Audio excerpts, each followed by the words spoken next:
Check. Multi-streaming with. Yep, restream. A lot of noise in the freaking background, as usual. I want to be overshadowed, but I'm saying too. Come on, come on. I know we was looking this one.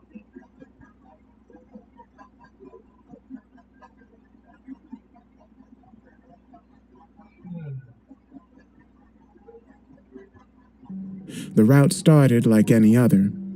I led the rich brats through the left side of the museum. We walked past the history. Once you feel sick,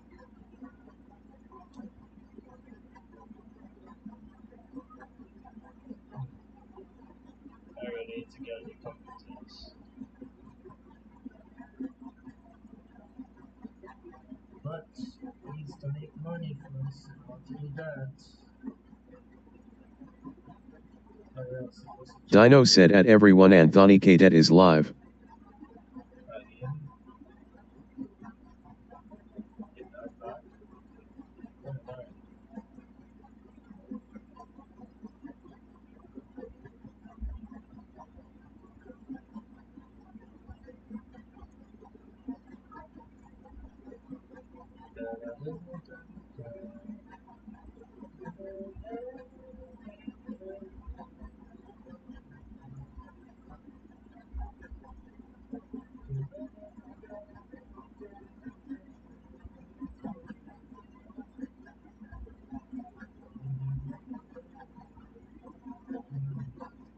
Alright, once it comes to here now,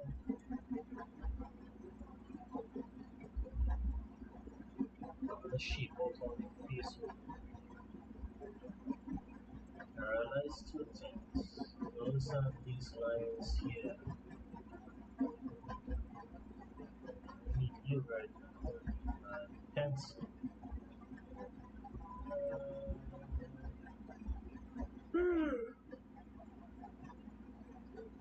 That's simple task, like I'm still sleeping. I really do nothing much to this. Every time I come into the settings, I was changing my mindset, like nonsense. Despite us seeing it, so I was the song graduates, always going back to the main ones, which I find very annoying. But I don't have time to do about it. Let me see.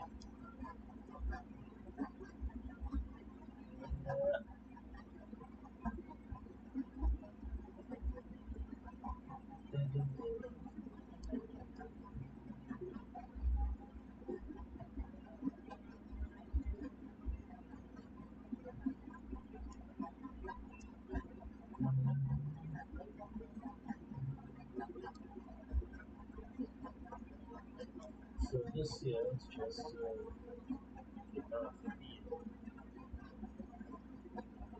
So come here, red,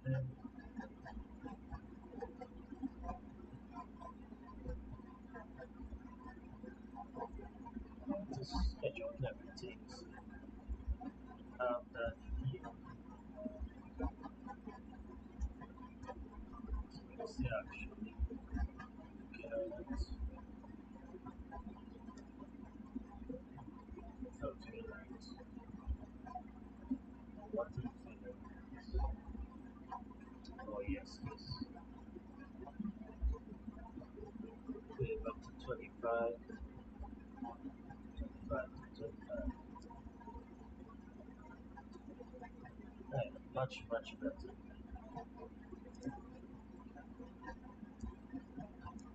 See that everything done sketch out there. It's just to get the righteous here. Just, I think I should drop it to 15, 15, but, right.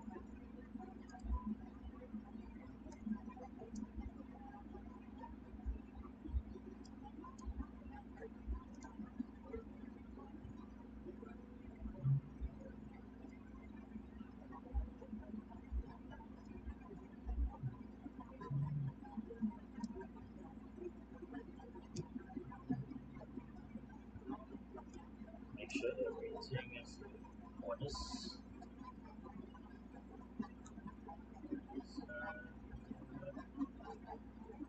So we're not going to use them lines and them bars and thing. So we're not going to be guessing. What should we do? Why did I think of this? Should have taken of it behind the looks. My brain looks different. Very different.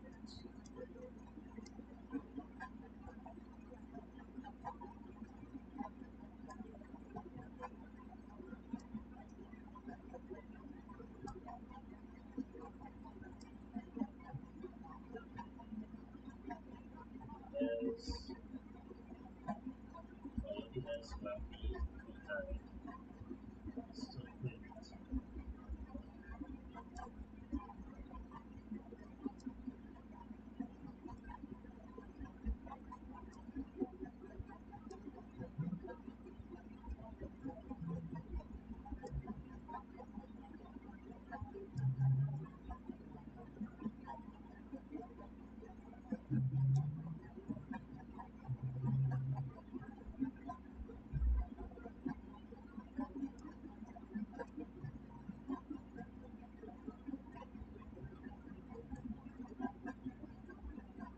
What do you feel at night this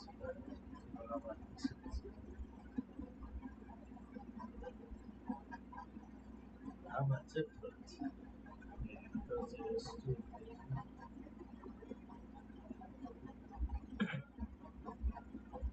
Yeah, not too much. I think so.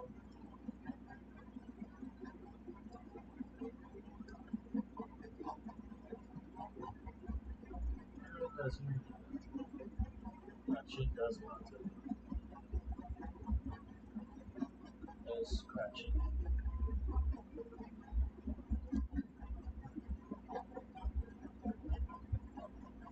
The background was real loud. It's everything that I should play.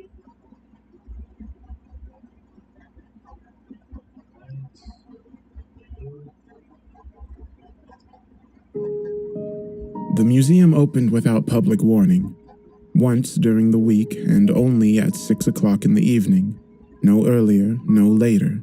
Any bratty excuse, such as a sluggish private jet, simply did not cut it. Only those outside the gate at 6 o'clock were permitted inside. No one knew where this giant playground for wealthy men was, not even God. And in this place, there was no God. My gods were the rich and famous, and they were merciless and cruel. There was no security here, nor staff besides me on opening day. It was a grand, lawless building, only made for the top 1% of the top 1%. Our reason for lack of employees was the same reason Michael Jackson shut down a supermarket for a day visit in the 2000s. Uninhibited fun without judgmental eyes. I did the same thing I did every opening day. Adjusted my maroon waistcoat, combed my hair, shined my shoes. At 5:59, I came tapping down the marble staircase with a spring in my step. Not from excitement, rather a jumpiness that came from instilled fear. The museum was about to become their toy shop yet again, and me their plaything. This time, I could only pray they waited until midnight before asking to see our paranormal relic displays. I could only pray they didn't let her out. The foyer was huge, towering golden pillars wedged between ivory-flavored marble flooring and a mosaic glass ceiling that let starlight beam through. With one hand, I braced the door that stood 3 men high, my other hand turning to check my watch. It was 6 o'clock. 4 pompous men and 2 posh women smugly marched in. They were dressed in fur coats, alligator skin, diamond jewelry from head to toe. It was quite frankly comical. Not to me, though, of course. I had seen it all many times before. However, there was one man at the back who didn't care to show his wealth. He was dressed in his finest outfit to visit a convenience store. Blue scuffed jeans and a green t-shirt. I pondered what he did for a living, but I simply didn't know. What I did know is that within minutes, the look on his face said he wanted me dead for sport.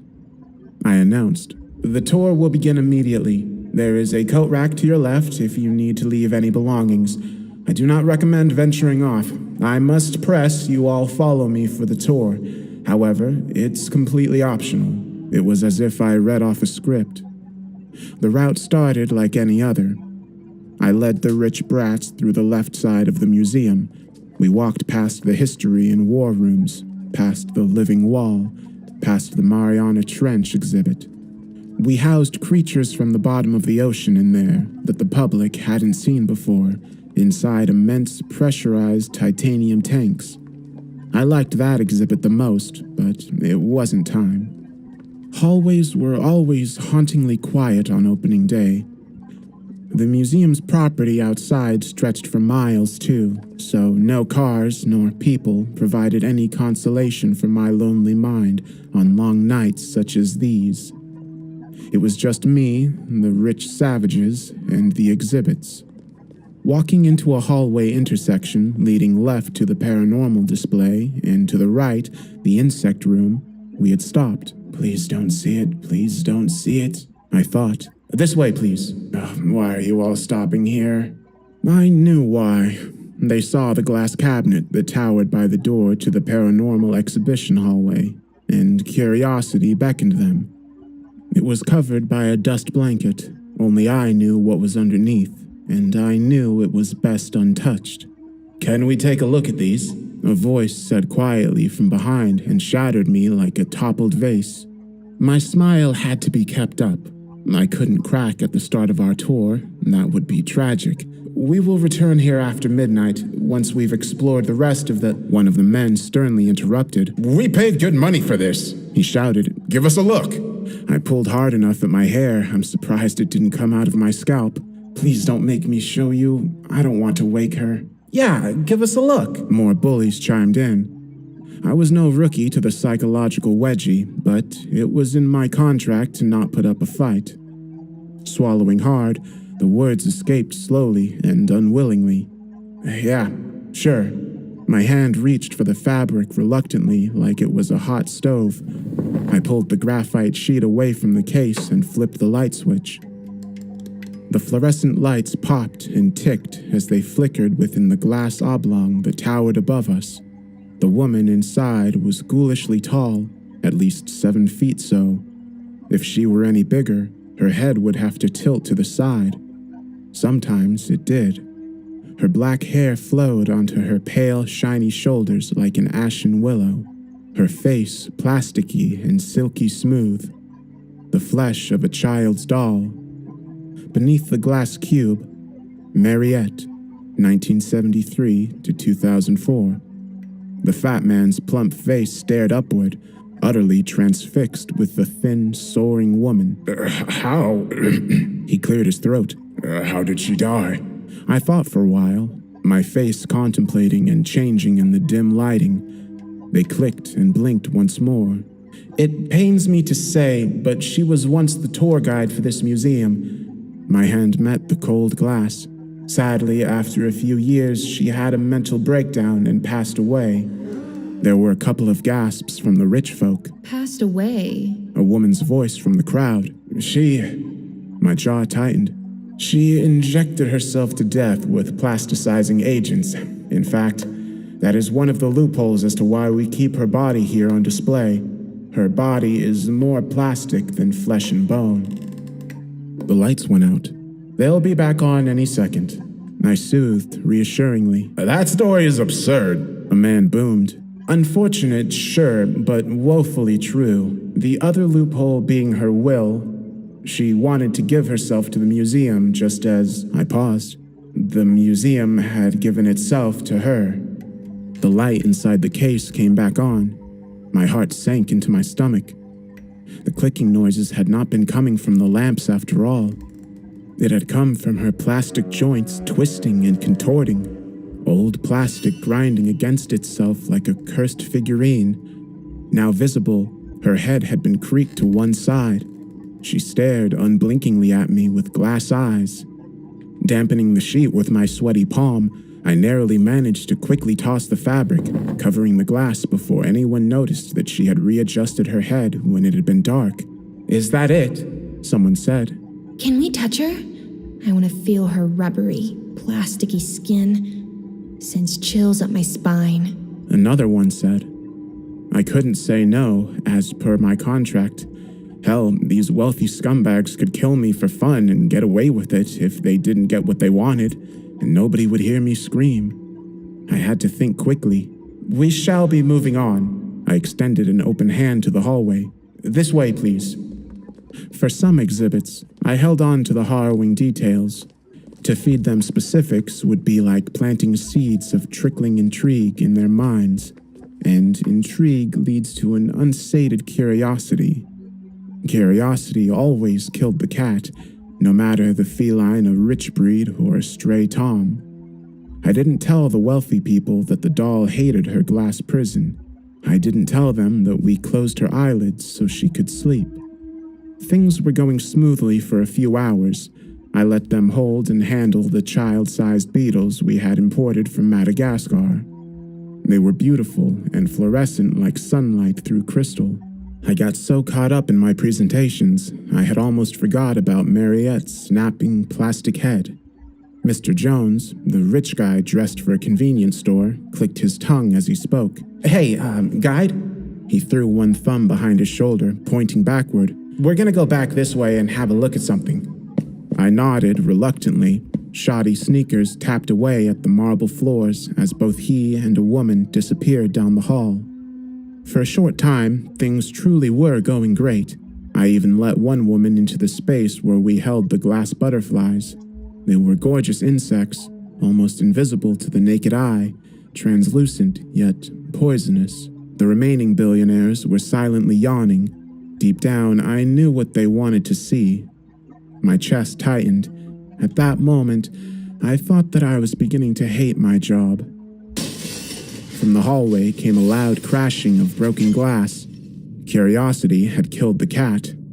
Please excuse me, I muttered, and sprinted into the dim alley of the museum towards the paranormal wing.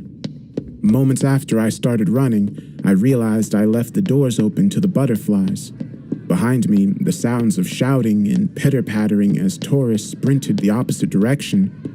They were running from the floating creatures, running for their lives, running from deadly venom. It was too late. I had to keep going. My heart sank. I already guessed what I was about to find ahead. The evening was no longer going swimmingly. Around the bend, I found one woman crouched against the wall by a window. She was a ball of tears, clasping her head with two hands. "What the hell happened?" I yelled. Her throat glaringly tight. Her words struggled to escape her. I didn't do anything.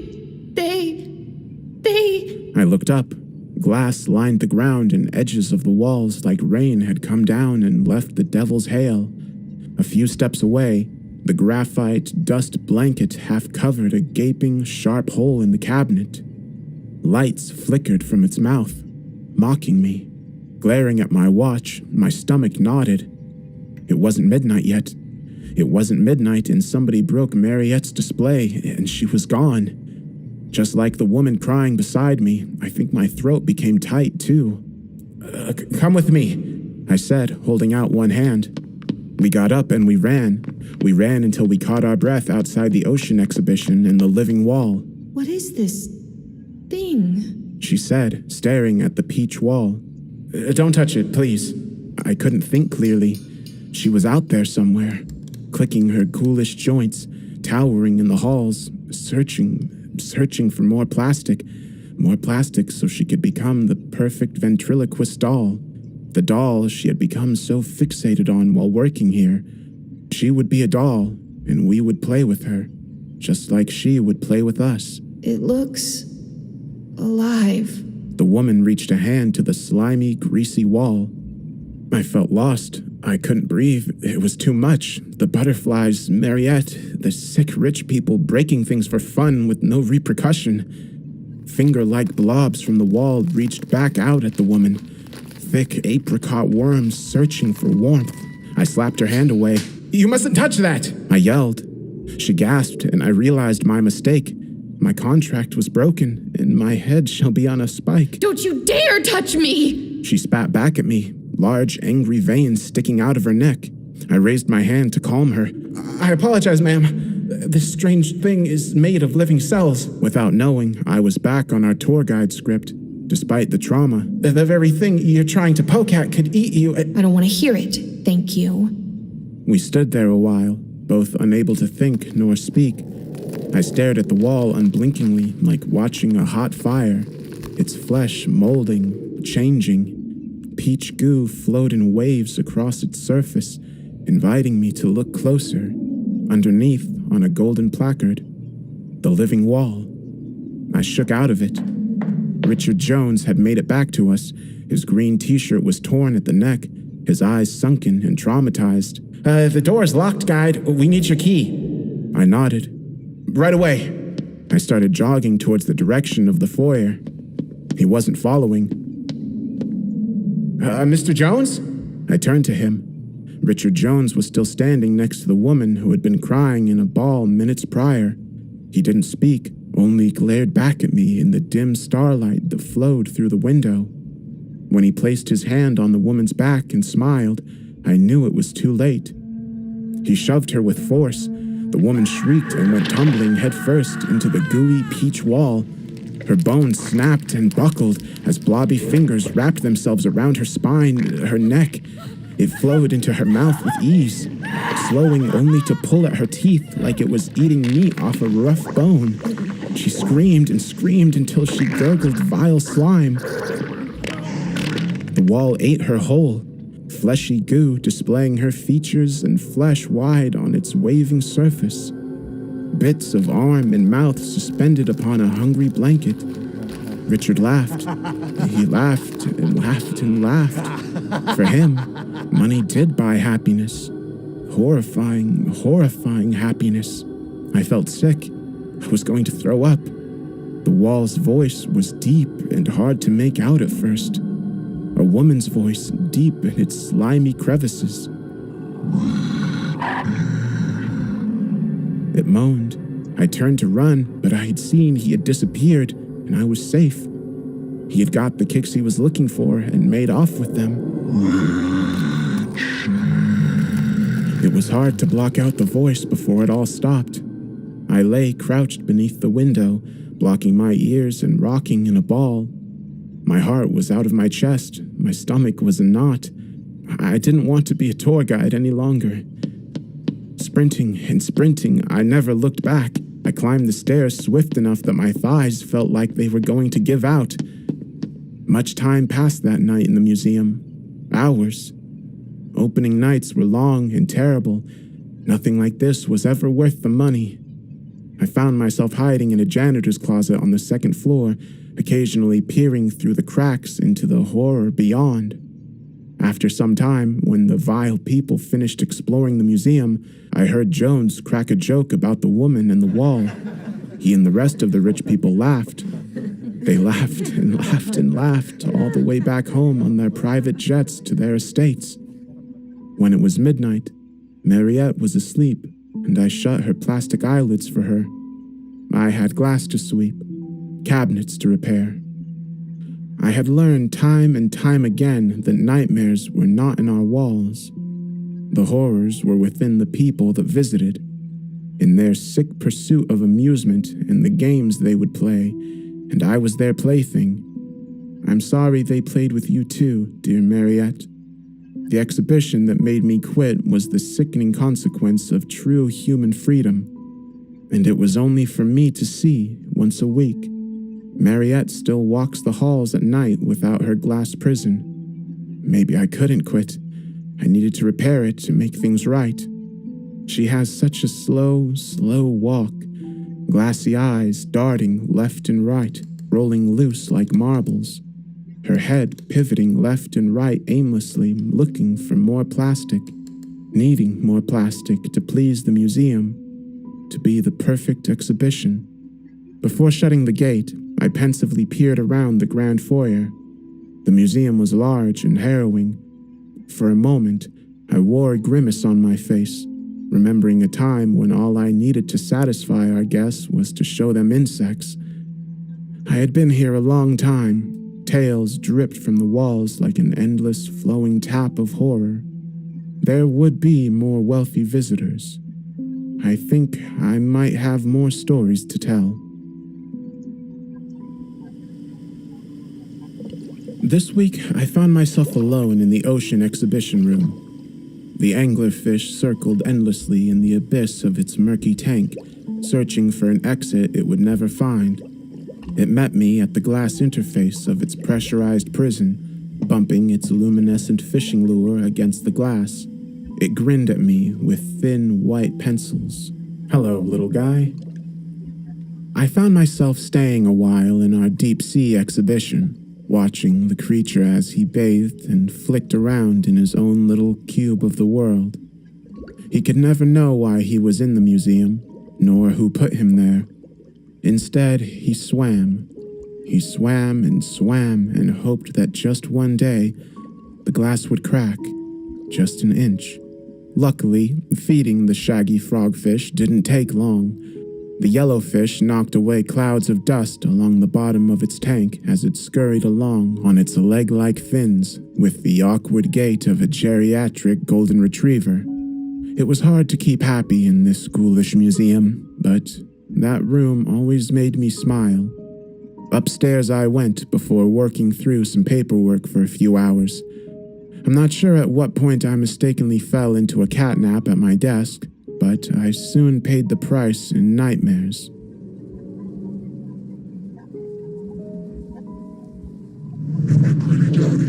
A deep, muffled voice. Blowflies sprawled across her face that was framed with golden hair. Black winged spots covered her eyes and mouth. She didn't sound like Sophia, the face of my dead daughter, nothing more. It must have been hard for her to speak. Flies coated her mouth like popping candy, bursting and buzzing as she spoke. Daddy, did you push off again? She giggled in a voice that was not her own.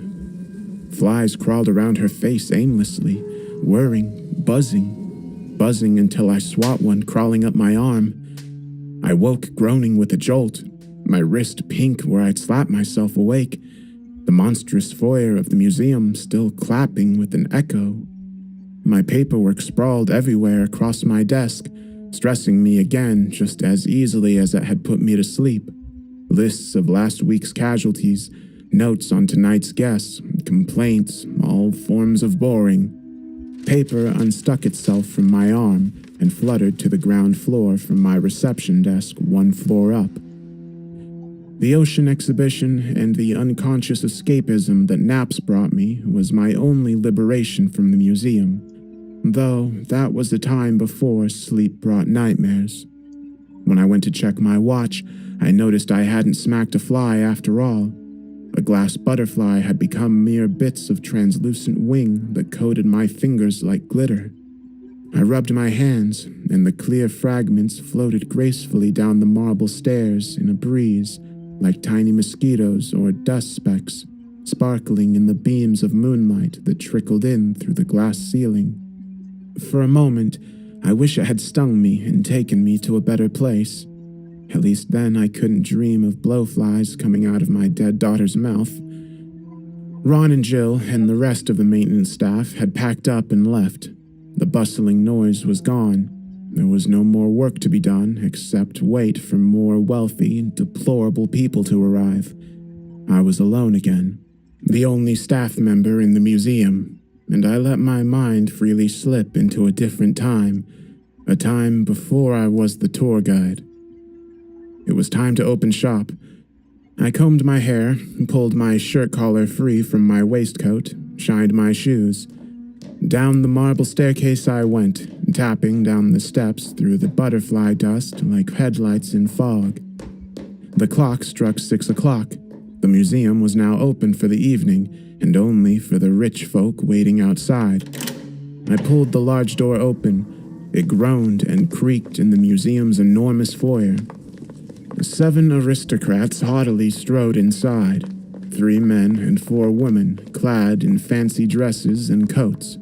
One man took a while to come up the front steps and into the museum, carrying his wooden cane. "The tour will start immediately. There is a coat rack to your..." I trailed off. A girl, maybe 8 or 9, came quietly through the door in a teeny black dress. Her unsure gaze scanned the foyer top to bottom, her eyes large, glossy globes. She shouldn't be here. I didn't see her on the register, I thought. She won't survive here. Kneeling, I spoke. "Hello, miss." The girl shyly leaned from behind the frame of the front door, her skin turning as pale as the ivory marble flooring. This must have been the first child to set foot in this godforsaken place, and for good reason. "Which of these are your parents?" I tried hard to keep up a warm smile. Nothing. She simply glared at me with 2 shiny eyes under a blonde curtain of hair. "She doesn't speak, Sonny." The man with the wooden cane cleared his throat. "Didn't speak the whole ride here. Won't speak now." Doesn't respond to anything at all, really. One beaked-nosed snobby woman put her coat on the rack. Probably deaf. I stood thinking for a while, my face contemplating, changing in the light, looking around at the billionaires in the foyer. They already looked ready to sink their teeth into the exhibitions, or worse. Bringing her along with the rest of the group on the museum tour was simply not an option. Fortunately for her, it was a requirement for me to understand the basics of at least 20 languages to allow for appropriate interaction with the museum's guests. This included sign language, but my understanding tended to be rather broken. I could usually only make out the main words. Kneeling down, I spoke to her with my hands. The girl gestured back to me that Mommy and Daddy had sent her on a visit to the museum as they were called away on a business trip in Dubai. "How was the flight?" I gestured. Good. The big-nosed woman was very annoying. She giggled and gestured that I didn't need to do hand signs. She could read my lips. I liked her already. My smile didn't need much effort anymore. It came naturally. Though I was still stuck with a child in an unforgiving place. She was a rabbit running in an open field under the shadows of the museum's eagle-clawed exhibitions. Worse, the unsated bloodlust and curiosity of the wealthy and free. That's when I remembered a clause in my employment agreement: conduct 1 tour every open evening. Gesturing wide and confidently, I stood up and winged away for the girl's safety. "My apologies, ladies and gentlemen," I exclaimed. "Due to unforeseen circumstances, this evening's tour has been canceled." Groans from the crowd. The tour clause in my contract never stated how many people I needed to bring with me. "We just got here," a man bellowed. "Do not fret. The museum is all yours to explore." I extended one arm to point them towards the deep-sea exhibition. "Please don't wake the anglerfish." Tapping and screeching sounded against the floor as the crowd disappeared down the halls. Starlight beamed through the windows, lighting up the girl's face. She beamed straight back with excitement. Now our tour can begin in peace. Peace was a lie, however. Unsupervised, the crowd would soon find some way or another to demonstrate that they were worse behaved than the kid standing before me. A demonstration that would likely involve death. "What do you like to do?" Drawing. She signed.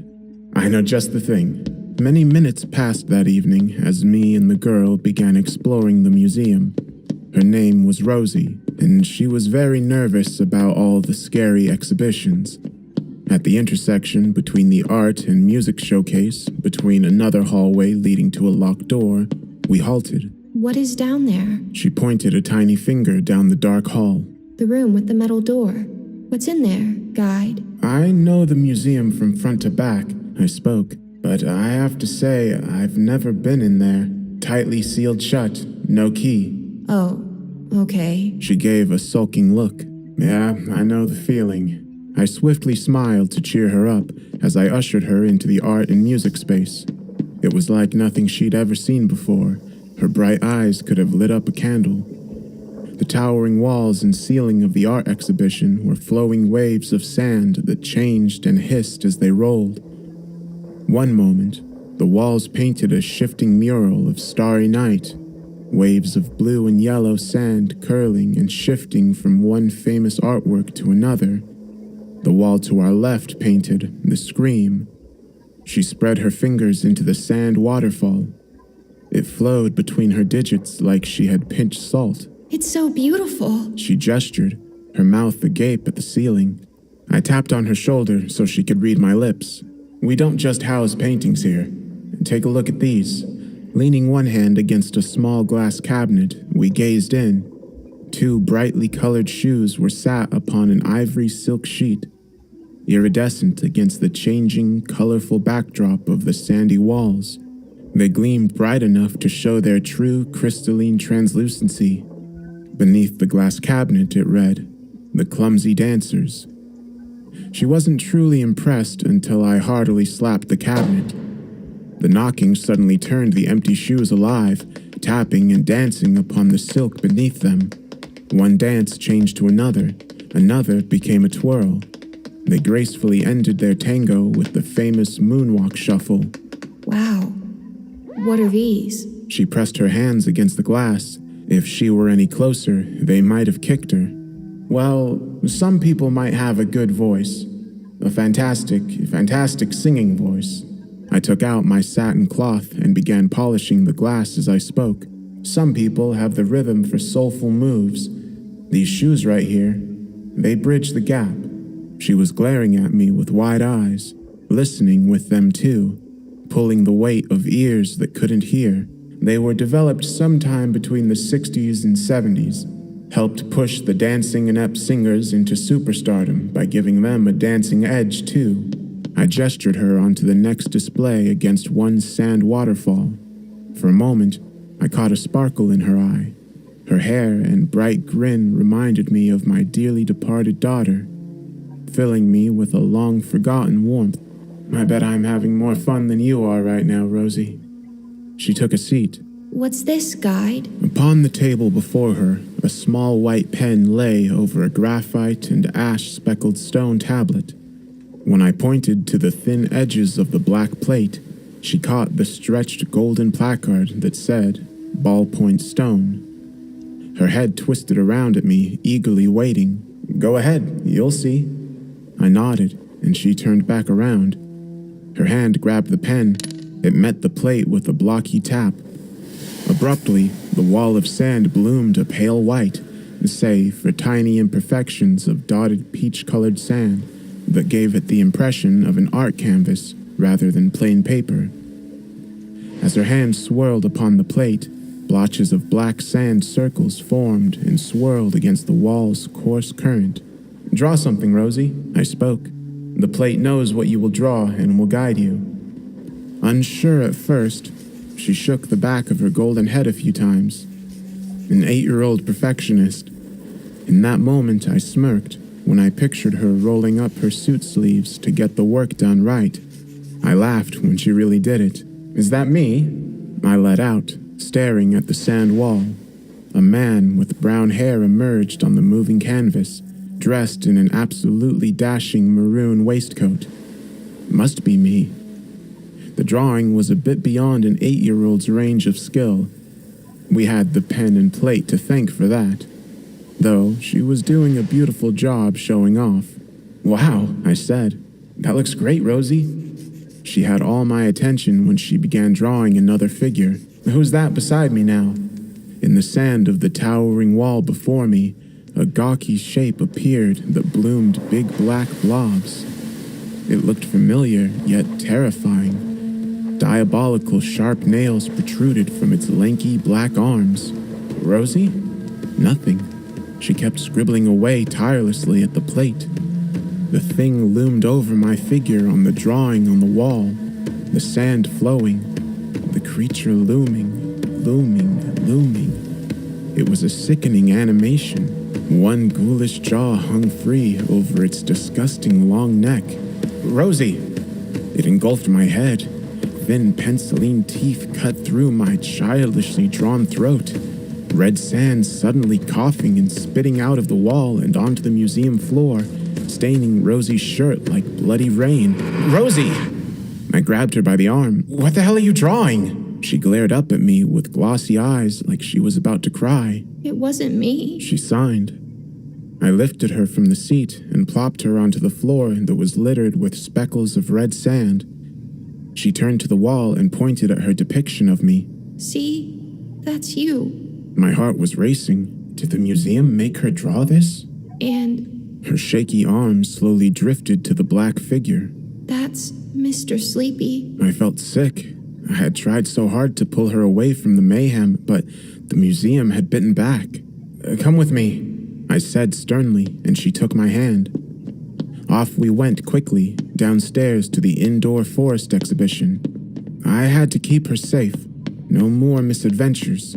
As we left, Mr. Sleepy turned his head and stared at me with his vacant, horrifying, sandy eye sockets. I didn't tell her that. We saw a few distant visitors along the way to the forest room. They roared with laughter, screamed. I ushered her along with me, holding her hand tight. For a while, things were much calmer in the forest room. I explained to the girl that it was partly an aviary and reassured her that the birds still got sunlight through the glass ceiling when it was daytime. Though, this evening only moonlight beamed through into the museum's indoor forest. Rosie and I startled a few birds crunching the bark upon the ground as we delved deeper. Quiet, Rosie, I gestured this time. Yes, we have to be quiet. I pointed to a display next to us that was wedged between two well-trimmed trees.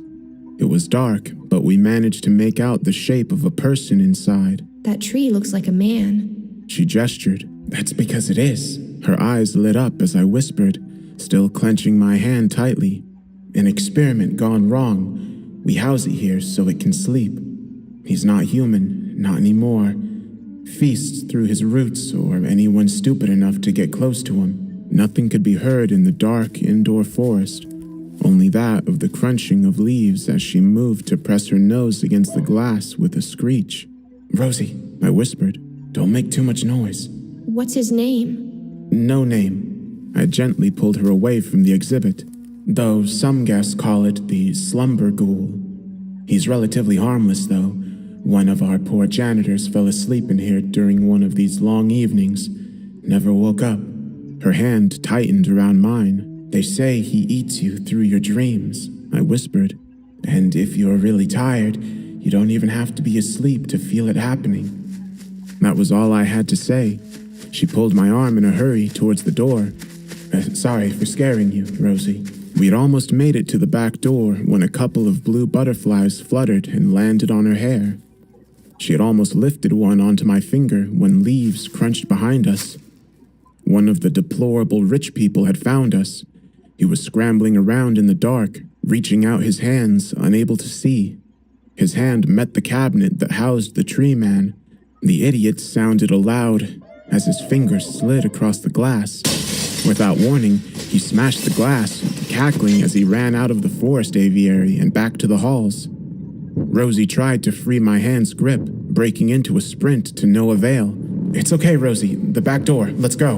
We jogged quickly through the trees, crunching bark and waking birds as we went, running. The door to the aviary sounded. Somebody was locking us in. I jimmied the rusted doorknob at the back to no avail. The door first clicked, then bumped with no groan as it stubbed to a sudden shut. It widened little enough that I swore I wouldn't be able to even fit a few fingers in the gap. Mr. Sleepy is coming. Something's in the way, I grunted. Suddenly, the girl drummed a few fist hammers on my leg. She kept hammering on the side of my leg. Rosie pouted a worried face to the artificial tree line before rummaging her face into one of my black pant legs away from something horrible. Yonder the trees, it towered with flesh irregular and charred black like an ashen log. Its mouth hung unhinged, wide open and ghoulish. its eyes of vacant white. It was watching us. "Rosie," I held the girl by her shoulders. "Rosie, it's okay. He can't get us." The girl looked up with glossy eyes. Monster. She gestured. "It cannot touch us if we are well slept." I spoke. "Stay awake, okay?" I gave her a warm look, but it was quickly cracking. Mr. Sleepy. We shared a gaze for as long as she could muster before her eyes met the ground. "Rosie, I want you to stay calm when you answer my question, okay?" I had to balance my gaze between her and the thing in the trees. Rosie sniffed, then nodded. "Did you sleep much on the flight to the museum?" My eyes darted to movement behind us, blackened stumps where legs should be slogged under the ghoul, moving weighted like an unrooted oak. Every slow step it took made its torso contort with a sickening crack, as if its bones had snapped and twisted. Its mouth had since widened enough that it could fit Rosie's beautiful, ripened head inside. "Rosie, did you sleep? Rosie!" Like a fever dream, I saw blowflies crawling over her eyelids and her mouth, just like my dead daughter, Sophia. I snapped out of it. "Rosie, please!" I boomed, shaking her. I had to get her out. I couldn't lose her, not again. I shot up from my knees, launching her onto my shoulders, and bolted towards the other door. Her head bounced around while I ran, but when I steadied, we made out the ghoul. It was looming close, a mere 20 paces away. Its torso flailed with a disjointed crack in directions perpendicular to its body. "Hold on!" I announced as I held Rosie to my chest. I extended a leg and launched a kick into the door. Curses under my breath could not drown out the sickening sound behind me. All I could think of was that I had to get Rosie out, and that its steps sounded like boots meeting a snail.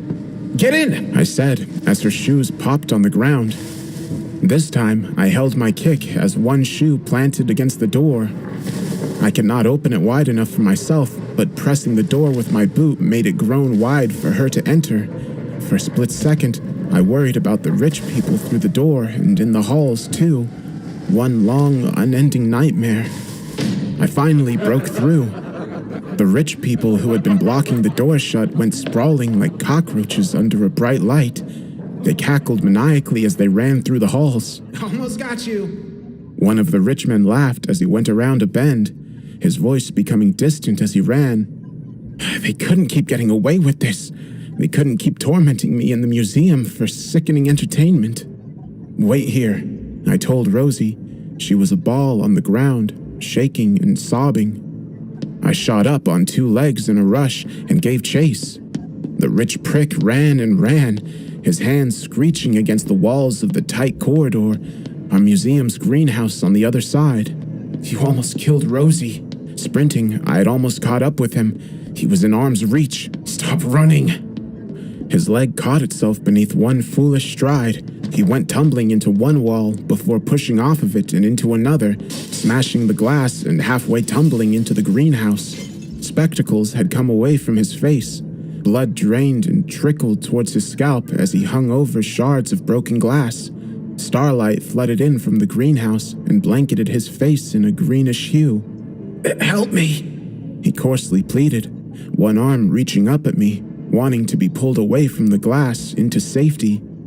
Inside, Polly, our greenhouse Venus flytrap with the mouth to fit a man, twisted and loomed in the evening light.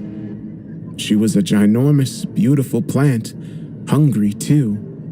The man's head tilted backwards and set eyes on the plant. He wriggled and wormed, trying to free himself from the glass that stuck through him. I reached one hand outward to lift him, then stopped myself. Rosie's smile glowed in my mind like hot steel. My daughter, Sophia, had that same smile. A smile he wanted to take away. My arm retracted. "Lift me out of here," he croaked. "Hurry!" I glared at him, unblinking. Then it was over. With one swift swoop, Holly swallowed his torso. Green, hairy fingers from her lips snugly tightened around his body like mossy bandages. My employment contract has been broken, and I shall be punished. Globules of thick slime dripped from the flytrap's lips.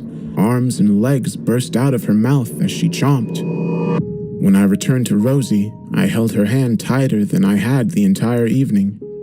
I held and held her hand all night until it was time for her ride to pick her up from the museum's courtyard.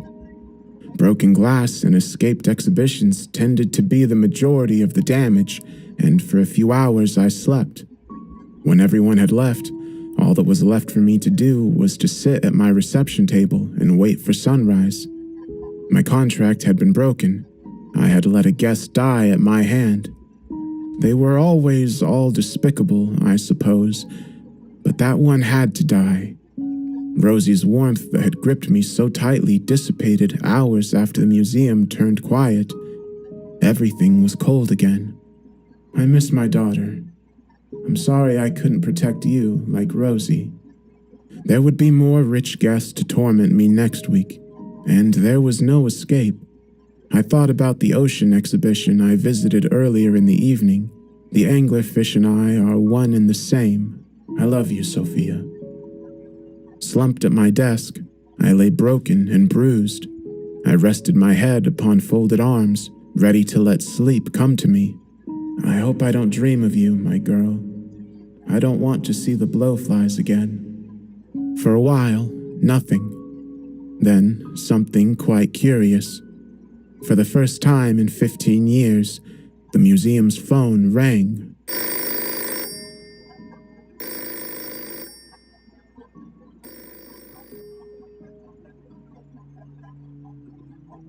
This week, I found myself scrubbing away at the scatterbrain mirror in the paranormal wing of the museum.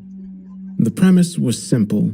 The mirror's deep navy and galaxy-sparkled reflection would read your eyes, and the deepest horrors and fears from the recesses of your mind would scatter onto the mirror like brain paint.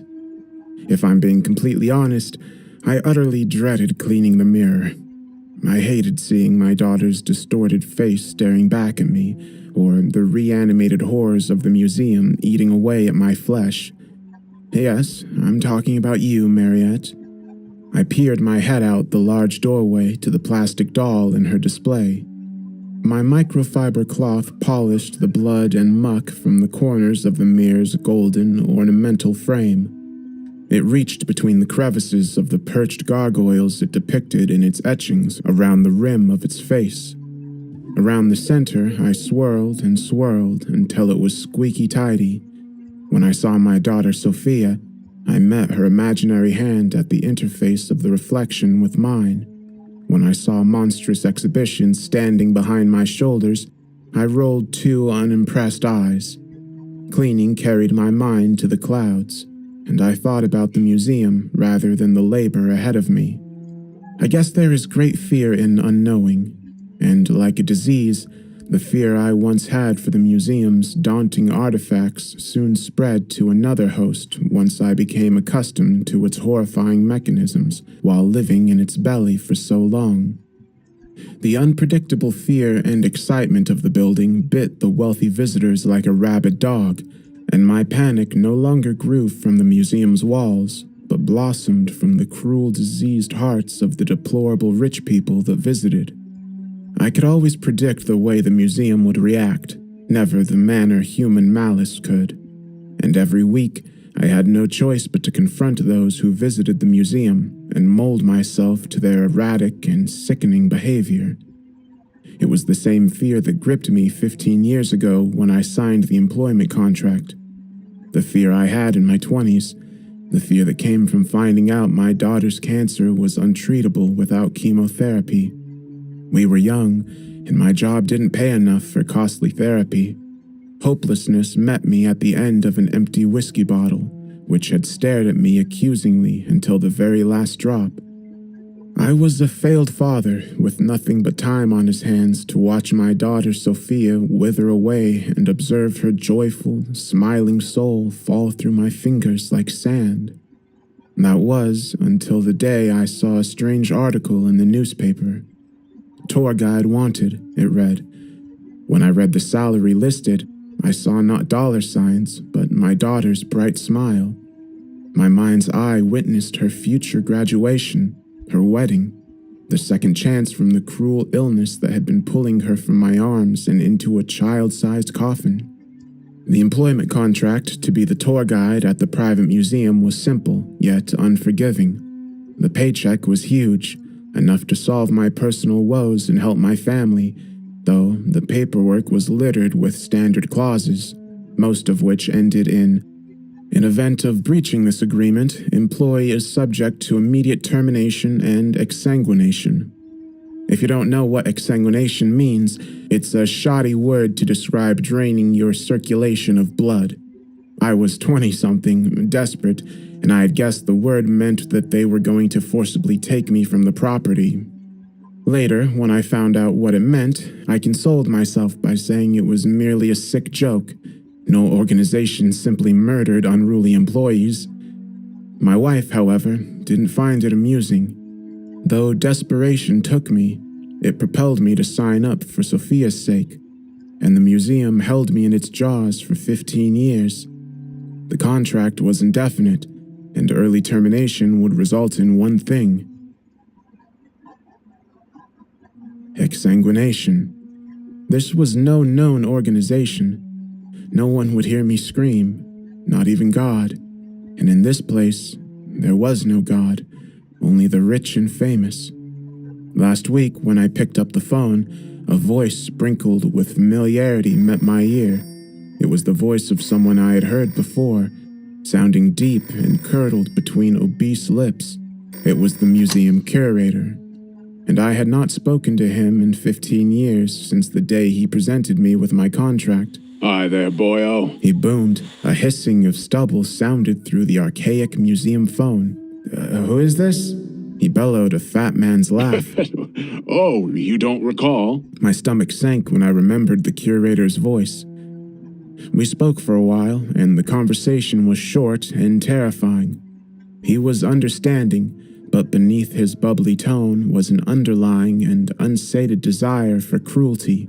He was just like the rest. He coughed into the phone to break the catch-up. What I'm trying to say, lad, is that I appreciate your commitment to the museum. That I do. For the guest list tonight... He paused, murmuring gibberish as he read something. Yes. 5 will be attending the function tonight, 4 of which are guests. I nodded to myself. I was off the hook. But why was he calling me? Great, The last attendee is not a guest, rather... will be there for your aforementioned exsanguination. I think my heart stopped. Excuse me? Oh, it's not all bad, chap. If the attendee is incapacitated and unable to carry out this clause of your contract, kill you, we'll be seeing you on time for work next week. Cheerio. The phone clicked off. It was a painful week after that night, and my heart never left my throat. Every waking moment, my mind would drift and be reminded that someone was coming to the museum to end me. I supposed that was always the risk when giving tours to the deplorable brats that visited, but this was different. Whoever it was, their sole goal was to leave my body cold and lifeless. I checked my watch after I finished polishing the mirror and began walking towards the enormous foyer. Uneasiness, as well as my turning stomach, almost made me forget I had to feed Tooth Fairy. Up the stairs I went, and down the halls, passing the locked steel door on my way. I had never opened that door, and it always tickled my curiosity, though there was absolutely no way inside without a key. Besides, it's a matter for another time. The guests were going to arrive in 15 minutes. So was my executioner. At the end of the flowing walls of music and art exhibition was a dimly lit doorway that I rarely entered. Outside, on a large golden placard above the entrance, it read, "Tooth Fairy." The room inside was a dark, cubed space with painted black walls. A single spotlight illuminated the painting hung in the center of the furthest wall. A horrifying face of an anguished man was brushed across the canvas that looked like a hairless, burning corpse. Its mouth and eyes were vacant holes. Distant white specks could be made out in the open cavities of its face. Teeth. throatfuls and eye sockets lined with hundreds of teeth. We were given this painting from a woman who saw the face move on her bedroom wall. Obviously, no art dealers would take her up on a donation. Our cleaners kept the teeth from our deceased visitors' corpses for a special reason. It's grotesque, sure, but completely necessary. From my maroon waistcoat pocket, I pulled a handful of bloody teeth and fit them snugly in the rim of the artwork's ornamental frame. Monthly feeding became a ritual, so he didn't leave the paintings and walk the halls. I hated the times I forgot to feed him, the times he crawled out of the canvas dye and slogged around the halls looking for me. I checked my watch. It was 5:59. The museum was about to open. Quickly adjusting my waistcoat and brushing my hair, I came tapping down the marble staircase of the vast foyer. With 2 hands, I pulled open the enormous door. As usual, the rich folk sauntered into the museum on their invisible high horses. My wandering eyes scanned and assessed them quickly. Any one of them could be my undoing. In the group of 5, there was 2 men, one plump and stubby, another gaunt and scraggly. Out of the 3 women, 2 were bony and frightening to look at, like fleshy scarecrows with long, pompous noses. Lastly, a lady that was quite pale and beautiful. Her eyes quite small on her face, which was framed by ash-black bangs and a ponytail. That woman, however, stood out to me long after we had begun the tour. The ponytail of hers didn't stick out from her rich girl high horse, rather her middle-class mannerisms. She carried herself with a pride that was of a hard-working businesswoman, content and happy with her 5 to 9, not the accomplished grandeur of reeling in millions of dollars of fortune from multiple estates. Was this her? I took them through a couple of exhibitions, passing the glass-walled hallways between our greenhouses, where Holly had eaten a man the week before. They clapped at the Venus flytrap's enormous olive mouth as it twisted under the evening starlight, oblivious to its horrific history. Though maybe one of them knew, the one the curator had spoke to must have known everything. We had stopped at the paranormal wing. They saw Mariette for a while before their eyes then set on something else. What's under here? A woman said, pulling at a display cabinet's blanket. Take a look, I said, pulling the fabric away with one shaky hand like a magician terrified of a failing stunt. He had no human mouth nor teeth. His snout was the long, hairy tube appendage of a blowfly. You could see his black eyes in the incandescent light at certain angles. They had faded to pitch after the many years of anguish and isolation in his glass prison. His face was a charcoal black, not gray. So was his gangly body that broke out wings and spiny limbs through his hairy graphite flesh. There was no white in his eyes, only a screen door pattern upon 2 bulging, dark eyeballs that housed 1,000 more. He watched us unblinkingly through the glass, one deformed wing buzzing and clipping, moving, half human, half fly. Below the display, on a golden placard, it read, Beelzebub. The woman in a long brunette ponytail leaned in and gawked, pressing her done-up nails against the glass with a clack. As she turned her head to say, Shouldn't he be in the insect exhibit guide? the thing inside the glass turned his revolting head, too, as if he could understand her, as if he felt mocked. There were a couple of chuckles from the rich crowd. My jaw tightened, though. They were upsetting him. He was there originally, yes. I wiped one sweaty palm against my trousers. He was brought into the museum by an anonymous donor, describing it as being the product of experimental chemical warfare. The lady nodded pensively. The thing buzzed inside the glass. However, I continued, our team quickly disproved this. Our museum was unable to understand what this creature was, nor what happened to him, and so he rots his days away, stuck in the paranormal wing. It's tragic, but necessary. I personally believe the person who donated him thought we were his last resort to dispose of him. Suddenly, one hairy feeler braced the glass and stuck against the barrier like a sickly black hoof. I felt uneasy and wanted to move on, but the questions kept pouring. "How did he get that name?" a man's voice said from the back. "In theology, Beelzebub was one of the 7 princes of hell. In Ugaritic, the name roughly translates to the Lord of the Flies." My eyes briefly caught the thing in the display cabinet, bending its head to the side like a confused dog, one disgusting tube snout rocking back and forth like a pacifier. "Does it think? I mean, like you or I?" "We simply don't know," I said. "Not many staff come into this exhibition chamber, let alone try to interact with the pieces." Extending one arm forward, I ushered the crowd to walk on.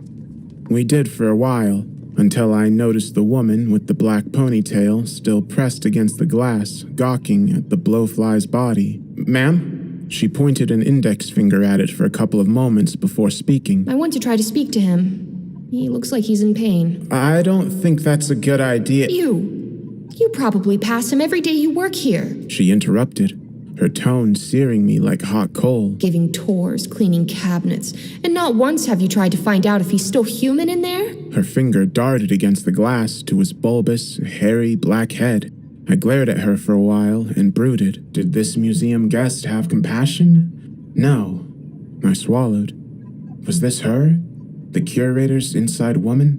The one trying to kill me?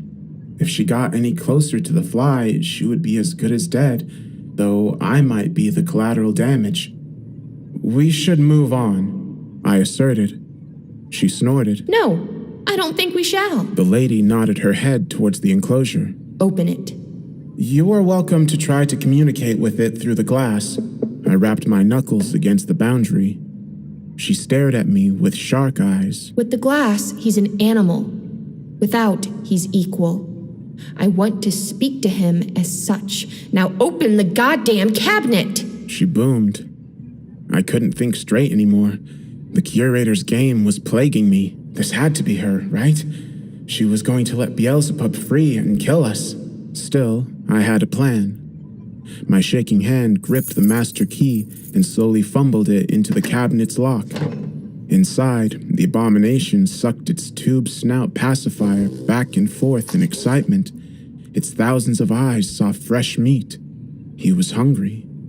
The woman reached her arm around and climbed into the cabinet with the creature, her expensive slippers skidding along the flooring with a screech.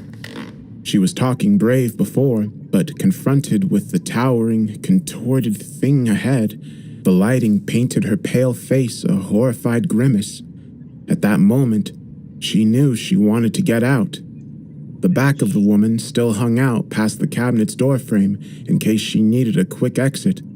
She didn't dare stand fully inside the fly's enclosure. My heart was beating out of my chest.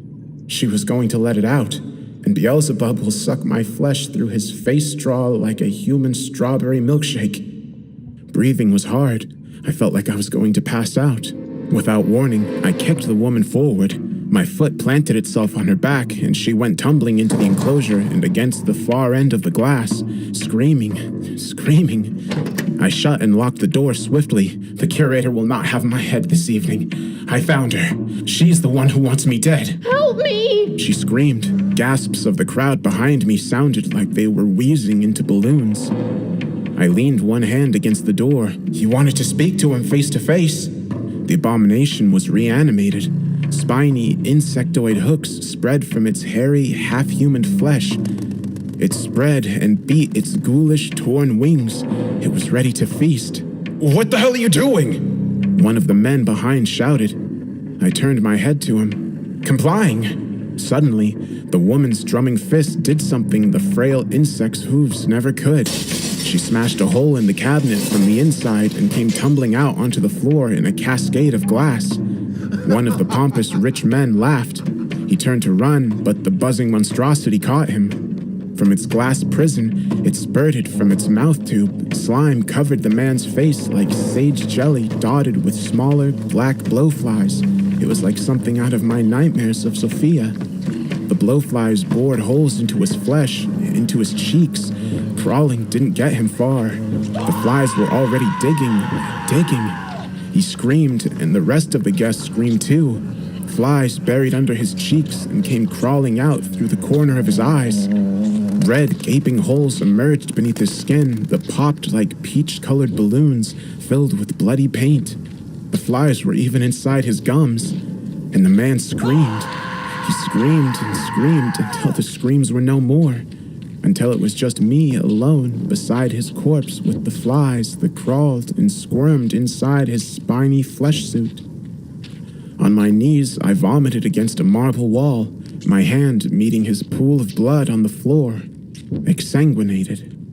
Beelzebub's mouth tube met one of the man's calves and sucked chunks of his fleshy soup up like Satan's vacuum cleaner.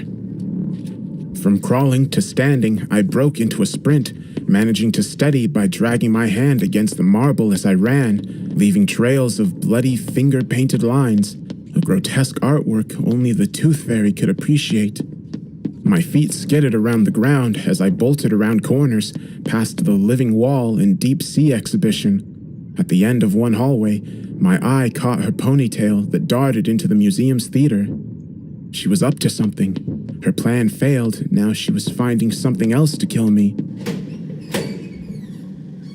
Inside, the theater was vast and ornate, with rows upon rows of sickly lilac seats. Marble balconies reached out over the stage like great expansive white clouds. Small holes projected streams of light from the theater's corners, ceiling, and stage. A brilliantly blue humpback whale suspended in shifting light floated from the entrance beside me, downhill the slope of seats before blubbering and disappearing into the wall as the projectors flickered. Specks of light from its shooting spout had hit my face like droplets of rain and felt like cold fingers against my cheek. For a short lifespan, our theater and its holograms were real. The brunette woman didn't know that, though. She was my executioner. Maybe she did. I slowly stepped down the staircase. She was shaking, screaming at me from the stage, her voice echoing in the enormous, decorative room. Get away from me! I stepped closer, and she didn't stop screaming. You locked me in the cabinet with... As she trailed off, the lights dimmed to a pitch black. The next show was about to commence. Trumpets suddenly boomed and shook the theater. Spotlights illuminated a single holographic soldier cleaning his rifle to the right of the stage. The next showing was a war performance I had seen many times before. My heart was beating in my chest. The fly was searching the halls for more food, and we were the closest feast. I was pleading for us to leave at the top of my lungs over the loud, roaring trumpets, barely hearing my own voice. The woman backed away, tears streaming down her face and distorting her mascara. As if possessed by the museum, the soldier finished cleaning his gun, turned, and gave me a sickening grin. White light flickered a show of revoltingly sharp teeth as he loaded his rifle. I had watched this presentation hundreds of times, and this was a first. I screamed. The trumpets boomed and boomed. She kept walking backwards, away from me and into the soldier's line of fire. My mouth was agape. My shriek rumbled my lungs with reverb, my soundless voice tearing away at my coarse throat. The holographic bullet tore through her skull, a hammer meeting fleshy coconut. Bits of blood and brain painted chickenpox specks of death upon my maroon waistcoat, and the projected soldier showed teeth. I thought back to the mirror I had cleaned earlier. Scatterbrain. Animated, the museum's horrifying specter slowly bent to one knee and began loading his rifle with the next non-existent bullet. I tumbled over seats and stairs as I sprinted from the stage towards the entrance, holes tearing away at the lilac fabric of chairs as he shot, opening flaps like blooming verbena flowers. I mainly hear the audiobook. I might have thrown up again if I didn't have to keep running. Beelzebub slogged behind me distantly at the end of the hall. You hear me now?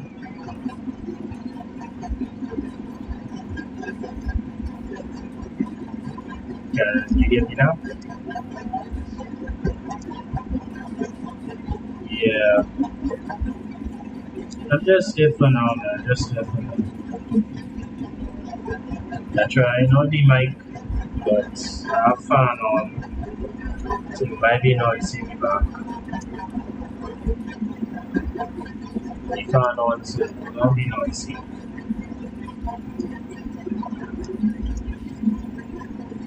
No things with you, man.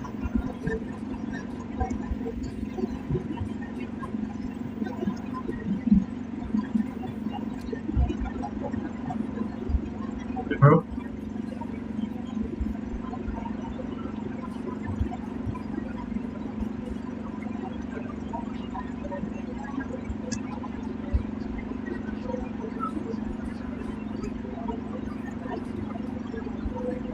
That's good to do.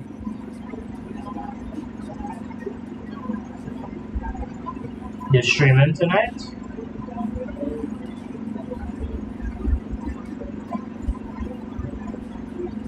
Yeah, 9 Gen, 9 Gen, 9 Pokemon. The same animation I've been working on, yes. Really?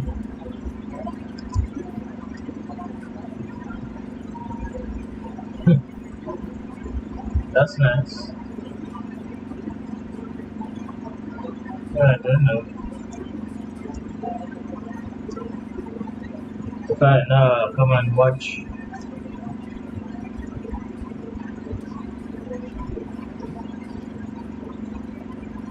Still working on it. I ain't posted yet. Just cleaning up the lines and stuff.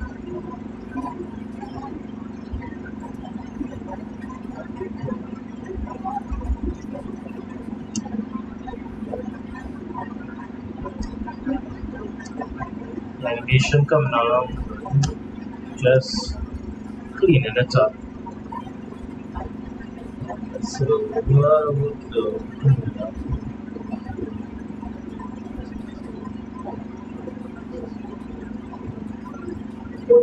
I'm trying to see if I could finish it off tonight here.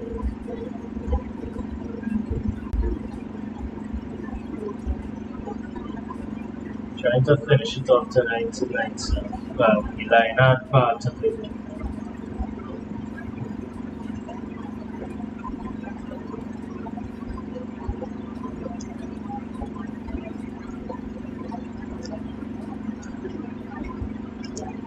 Giving it into final touches and stuff.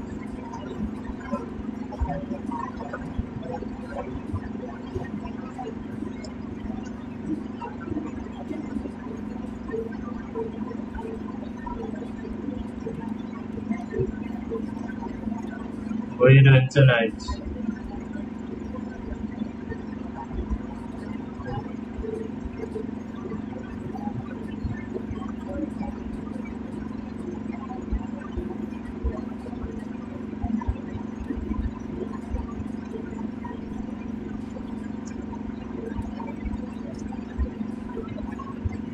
Right. I'm gonna put it back there.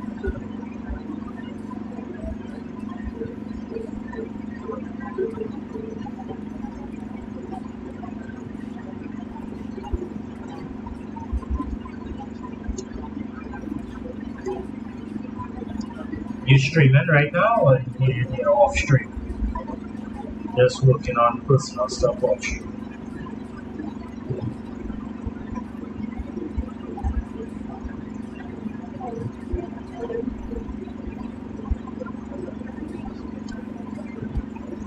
Okay.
14. Final Fantasy FF14. Final Fantasy 14.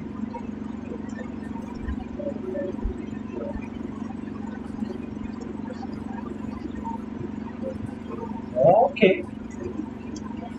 Yeah, commission then.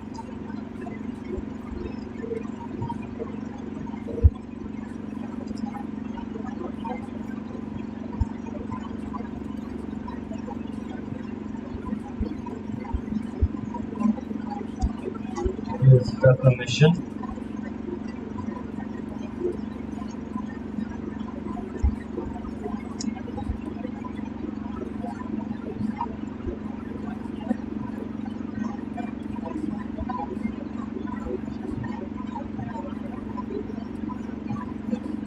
Okay.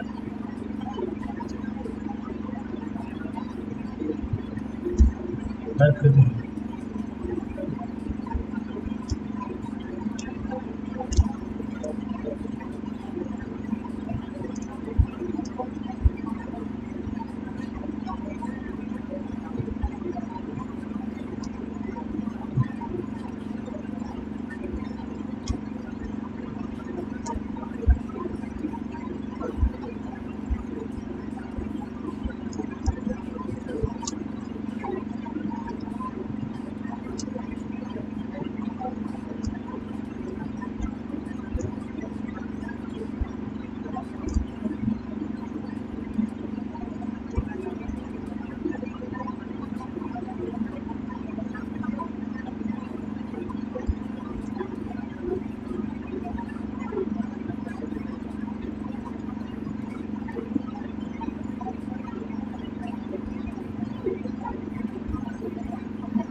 With your life, man. Play with your life.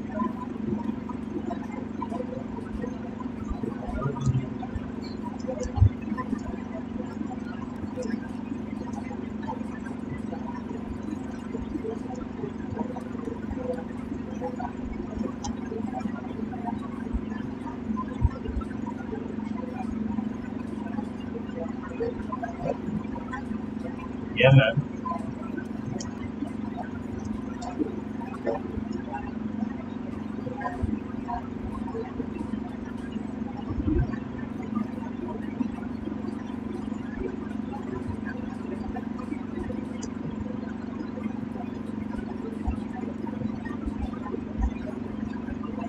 Just listening to some creepy bus.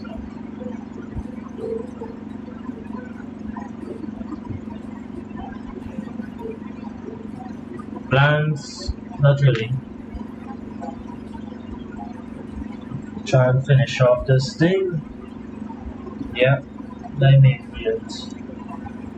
Try and keep yourself occupied.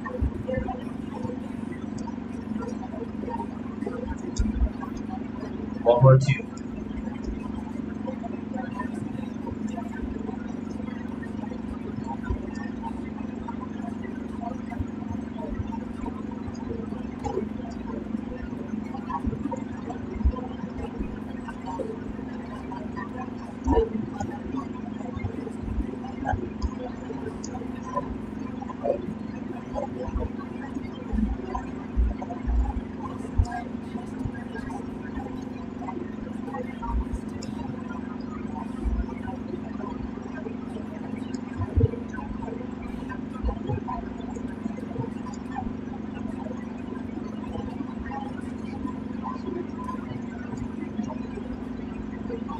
Alright, cool.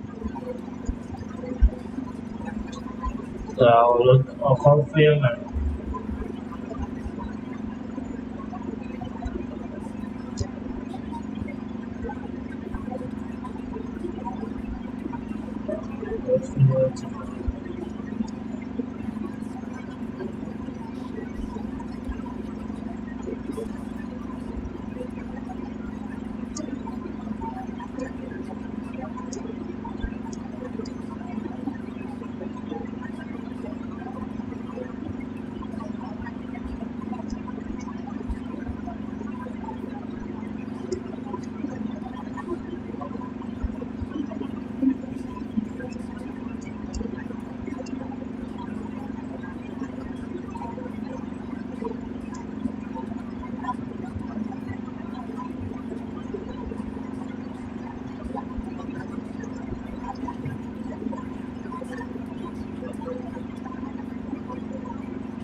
wala nang oras.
You still start a bit to watch? Alright.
Alright.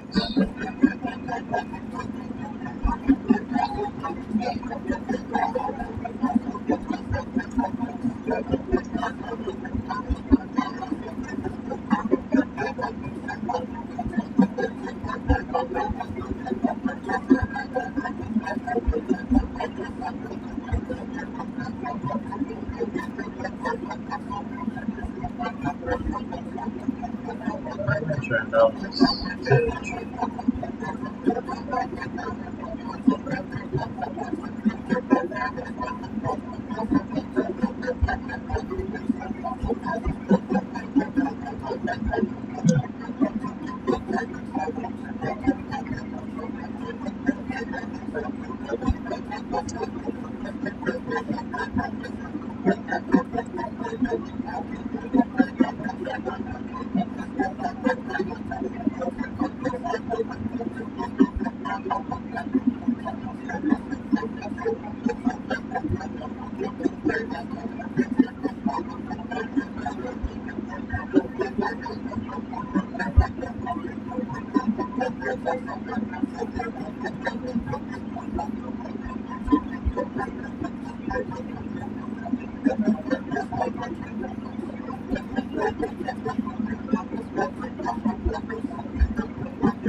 Yeah, skip.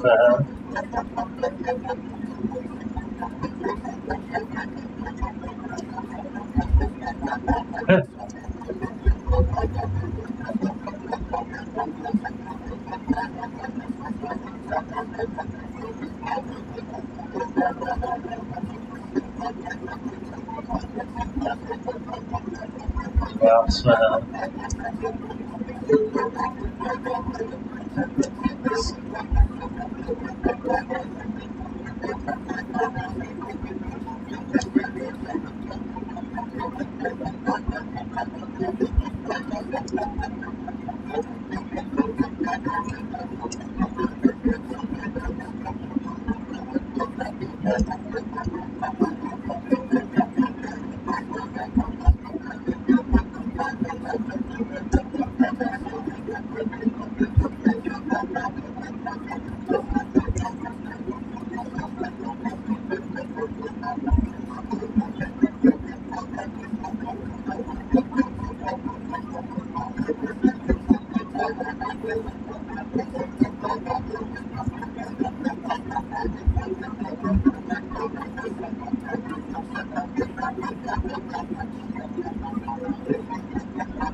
what did you expect?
And don't look back.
I love this story.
Hurricane Xander was coming in. I wanted to be ready.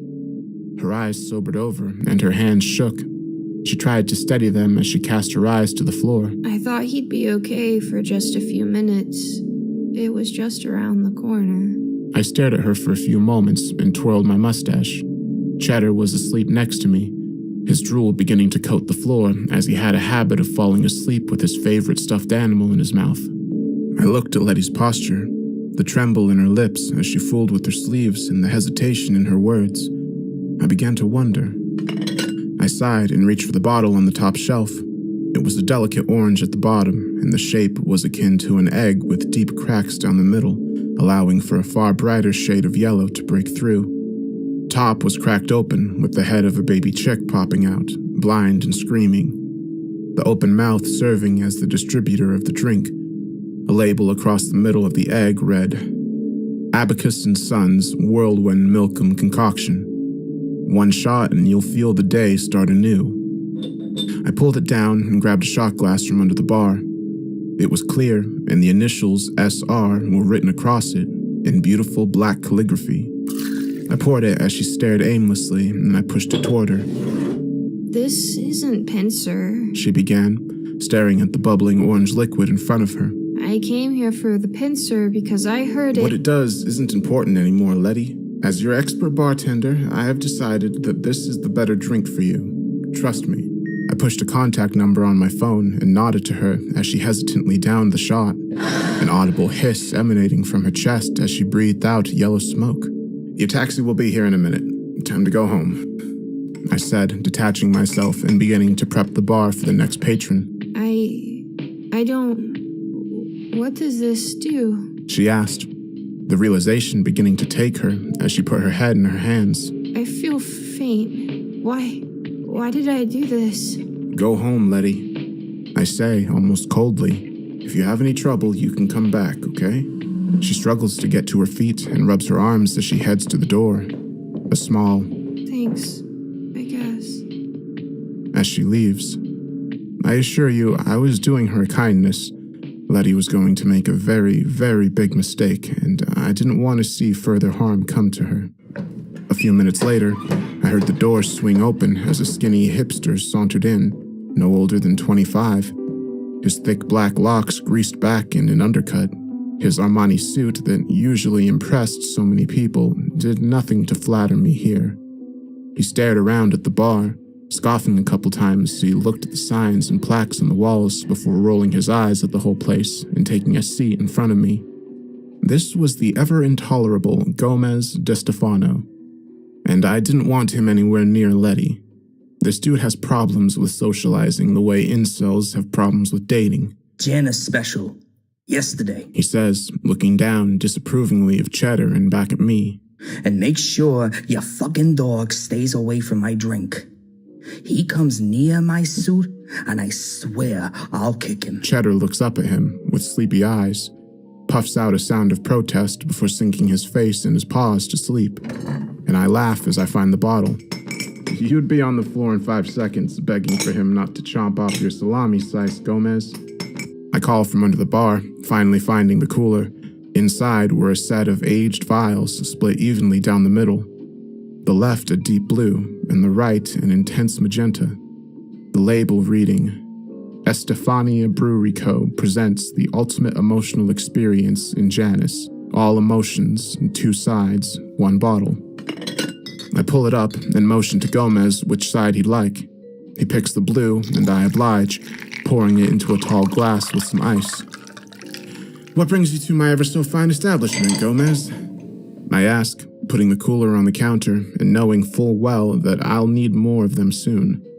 Gomez drank profusely once he began. I needed somewhere I could go to talk. You know, and this place is the only one I was told wouldn't judge me. His eyes were welling up with tears and he looked morose. I dare say pathetic in the right light, but since this is what he wanted by taking that concoction, I didn't hold much sympathy for him. All right, what do you want to talk about? Is it what you told me about last time? I asked, watching for any spillage of tears I'd need to dutifully mop up from my beautiful mahogany counter. The stealing thing? Nah, I don't feel too bad about that part. It's what I saw while I was stealing that fucked with me. I don't know if I'll ever sleep well again now.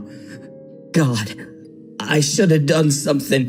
He buries his head in his forearms and sobs, Cheddar snorting before getting up, stretching and walking off to the back.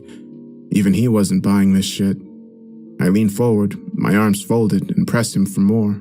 What did you see that night, Gomez? He composes himself and looks up, snot running down his face that he quickly wipes up. The apartment I scouted was simple. Wasn't in a busy area. The broad who lived there wasn't a threat, and neighbors minded their own business. I could go about my job without incident, and my client would get paid nicely. I was told to get a specific item and to do it at a specific time. Only I saw an opportunity and decided to get in earlier on account of the weather. The weather? What was so important about that? I narrowed my eyes as his began to widen, clearly impressed with himself. Hurricane season. And there was a fresh one on the horizon, and it was even quieter than usual. So I stepped into the apartment without any problems after I knew the broad had left, and I began to do my thing, searching for a lockbox, doing as I was told. But as I went into a bedroom, I heard something coming from a living room. An awful sound like a bear rummaging through trash, but wetter. I heard the sounds of wailing and crunching as I saw a shadow cast over the wall, hunched over in the jaws, tearing at whatever was there, pincer-like arms holding it in place as mandibles ripped and tore. He retched and took a moment to steady himself. I listened intently, the uncomfortable sensation of familiarity running through me. I can't get the fucking image out of my head even now. I got what I needed and bugged out. Handed my shit to the client and never said a word. I came here to forget. To get it out of my fucking head. He shook his head and reached for the other half of the bottle with the magenta mixture, downing it so quickly that splotches fell and stained his suit. You got this upset over someone's kitten being eaten? I don't buy it. I asked, reaching for a bottle on the top shelf, a golden heart with vines growing around it and a rusted key in the center, producing a beautiful oaken hue. The label reading, Winchester's very own hemlock-infused adjudicator. Your first step in the right direction was choosing this drink. His bravado returned, save for a slight shaking in his knee, and he laughed at me as I asked, What can I say? I'm a softie. Hearing a kitten screaming was upsetting. Besides, why wouldn't someone be freaked the fuck out from seeing a shadow eating it, huh? I thought you types were meant to be insightful.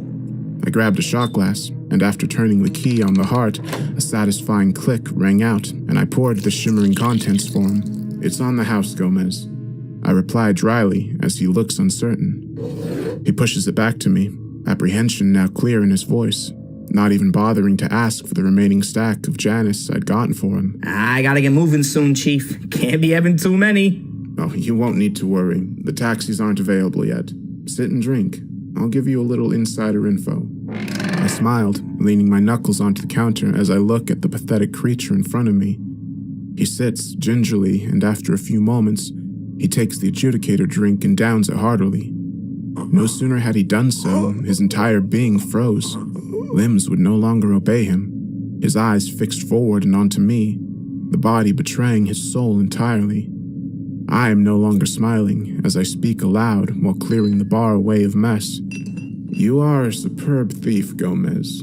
It's how you can afford the suits, the nice cars, the temporary friends around you who feign interest in sex to get loans. But you are a very, very bad liar. I look deep into his face as I finish my sentence, the disgust in my expression apparent as he looks back in fear. You want to know how I know you didn't see a kitten in that apartment?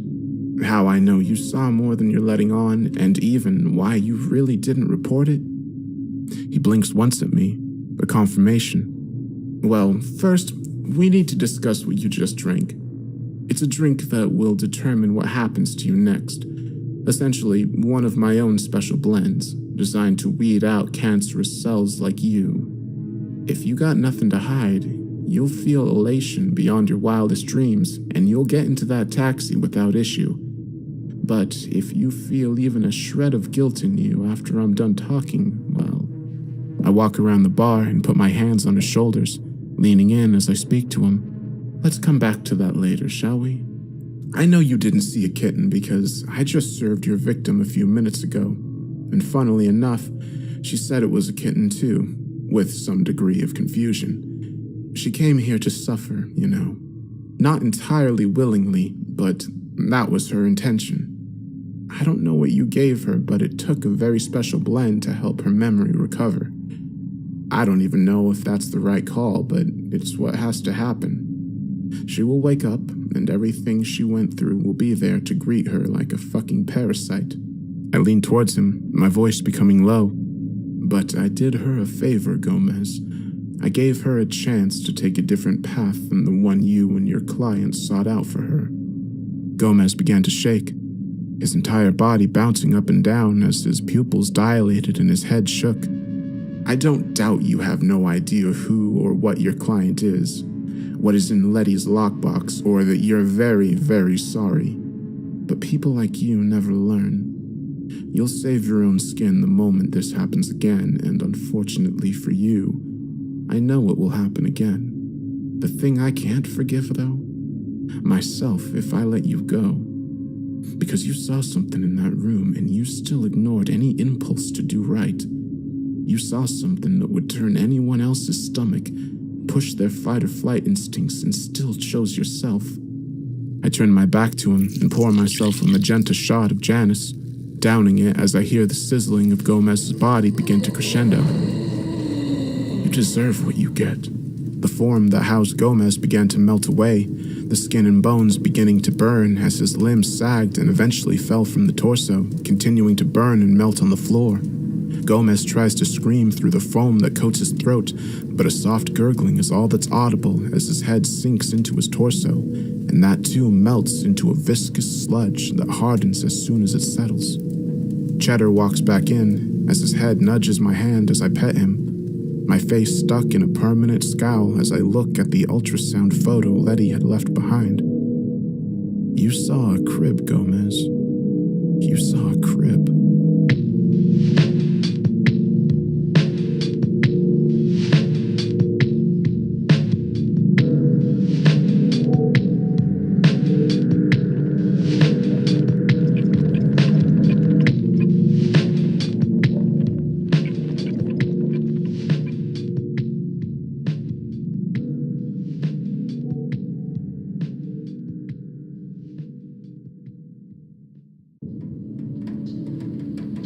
You ever meet those kinds of people that from the outside, you just know they're unhinged? Maybe you take 2 minutes into the conversation before they suddenly mention they regularly infuse their boogers, nail clippings, or whatever other bodily shavings into a broth that they think gives them the ability to see into the future or something. Well, a couple of days after the incident with Gomez, I was still trying to figure out where to go from there.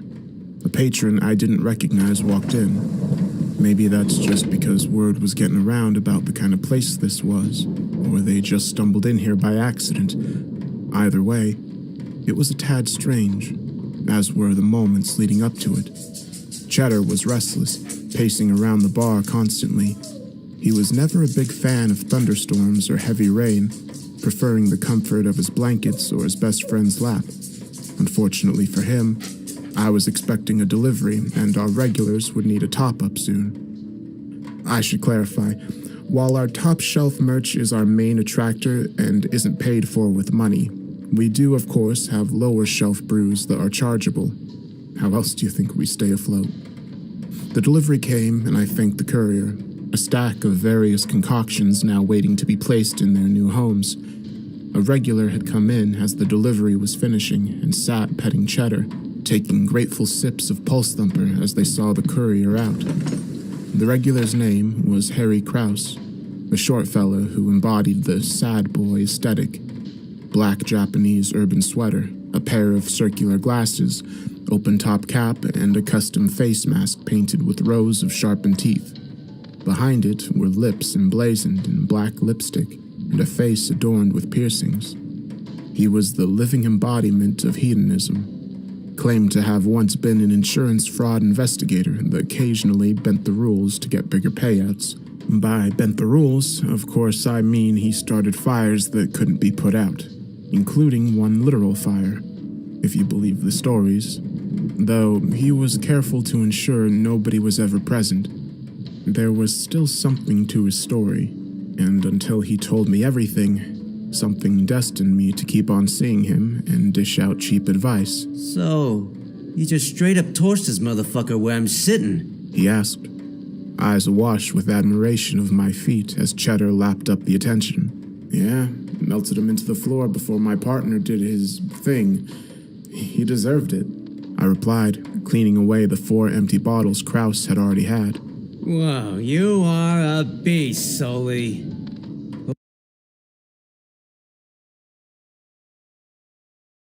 But why would you get involved in this? It ain't like you to meddle. This place is meant to be free of judgment, right? I paused. He was right, and I was definitely not going to make any friends by doing this. But I looked at the ultrasound photo in the coat rack area before replying. We have a section of Lost and Found, as any bar does, but ours has been steadily accumulating more of the lost, and it's becoming a concern. These people are going fucking missing, Krause. I sighed. My shoulder felt heavy just thinking about all the people I'd gotten to know that were lost to the ether. For every thank you letter we receive, a missing poster follows. I saw Letty the way she was, and, well, I guess fate intervened when the photo fell out and Gomez walked in. Krause chuckled, finishing the bottle, putting his face mask back on and grabbing his hoodie. Well, you're a stubborn bastard, so you're in it for the long haul either way. But I'll be right there with you. Look, I gotta shoot. Drop off that thing that needs doing. But I want some of that Emporium whiskey next time I'm in, alright? Maybe then I'll tell you the rest of my story. He looked over at the grand bronze flask sticking out of the crate, a royal seal adorning it and a label beneath reading, McGill's Distilled Black Sea Extract. A way to float or to sink, your choice and your volition. See your memories become clear. That's the McGill way. I smiled and nodded, waving him out as I put the bottles away and staving off the exhaustion I felt. The day wasn't done just yet. I put up our new sign. Mahogany and cheddar makes everything better, above the wall behind me, pouring myself a glass of Emperor's Refuge, a thankfully optional alcoholic drink. It sat in a large oval container, a beautiful fluid preserved in amber with a small crown atop it that acts as a mixer. When the crown is rotated and the diamonds affixed correctly, it releases the extra ingredients into the container, allowing it to glow brilliantly with the shimmer of a diamond in the light. I stared at the bottle as I swirled the mixture in my other hand, the label in a garnish font befitting that of royalty beaming back at me. Noble blood proudly present the Emperor's Refuge, for when even the most diligent man must rest and clear his mind. I don't know about that one, Chief, but I'll take a rest all the same. I smile. Cheddar walks up expectantly, his tongue hanging out as I down the drink with a hearty gulp. Yep, you're royalty too, bud. You're the Duke of Scraps and Barks. I pet him as he licks my hand. A brief moment of reprieve before the sound of thunder and the door being kicked open causes him to sit upright and bark, shattering the tranquility. Standing in the doorway, enshrouded by a thick blue robe, was a tall, thin individual I'd never seen before. He didn't so much move as glided towards the bar. Not a drop of water leaving his person and staining the wooden floors. Cheddar moved behind me and whined. Something about this guy wasn't right. This is the place, yes? A raspy, well-spoken voice called from beneath the hood. It sounded as if the vocal cords had been shredded to bits and nothing but ribbons held on. Threatening to tear at any syllable too elongated, it made my skin crawl. But I'm a professional, and I held my nerve. You got it. Welcome to the spaces between. I'm Sully. This big lug behind me is Cheddar. What can I get you? I open my arms and gesture to look at our stock. The eyes do not move, but the face gets closer. As they do so, I can see that the eyes are manic and wild, unblinking in their stare. If I looked close enough, I dare say they were even shaking. I wish to be closer to my lord. How does one do this? It asked, the stench of its breath now close enough to singe my nose hairs and set fire to my mustache by proxy. I leaned back slowly and took in his question. Doesn't work like that here, fella. You want top-shelf stuff? You need to bring me a story. I'll hear it out and help pick the right drink for you on your first time. I sat back against the counter, determined not to go blind from the smell when they began speaking again. So, what have you got for me? The figure wordlessly sat down on the adjacent stool, their form hunching over like a coiled snake, and their eyes fixated on me as if the head beneath the hood dipped down. It was unnerving. I was a lost soul before I found godliness. I used to do as my body commanded without thinking of the consequences. If it urged me to burn something, I burnt it. If it willed me to hit someone, I hit them. If it compelled me to, well... I may not have seen the smile beneath the hood, but I could hear it in their voice. I didn't like where this was going, but hearing them out was part of the job, so I held my tongue. For the longest time, I did as I wished. But one day, I grew too bold, and my wings were clipped. I gazed upon the sun and saw the true face of salvation. The light shining through him and forcing the light within me up and out through my chest.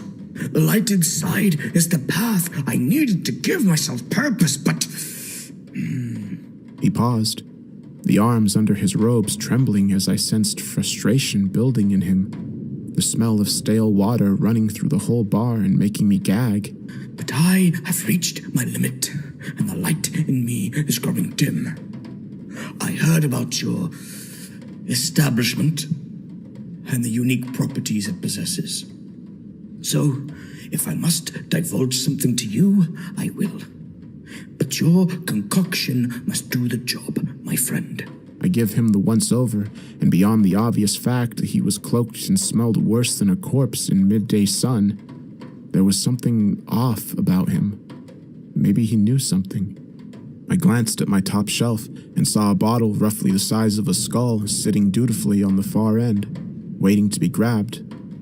It held a good weight to it, the various tendrils forming hooks to hold onto, and the base of the tendrils wrapping around a face, with a look of abject terror permanently across the only visible eye, the other having the socket bore into by a thick black tendril and exiting out of the mouth as a spout. Red liquid sloshes about as I set it down, the label reading, "The elixir of nausea, the river of fate washing down your throat, never ceasing and singular in its direction. You take this, there's no going back, and I'm not even sure what'll happen to you, so your story better be going somewhere. I'm not the religious type." I frowned, pulling the chalice off the top shelf behind me and filling it to the brim, the liquid congealing and laying perfectly still once poured as if frozen over.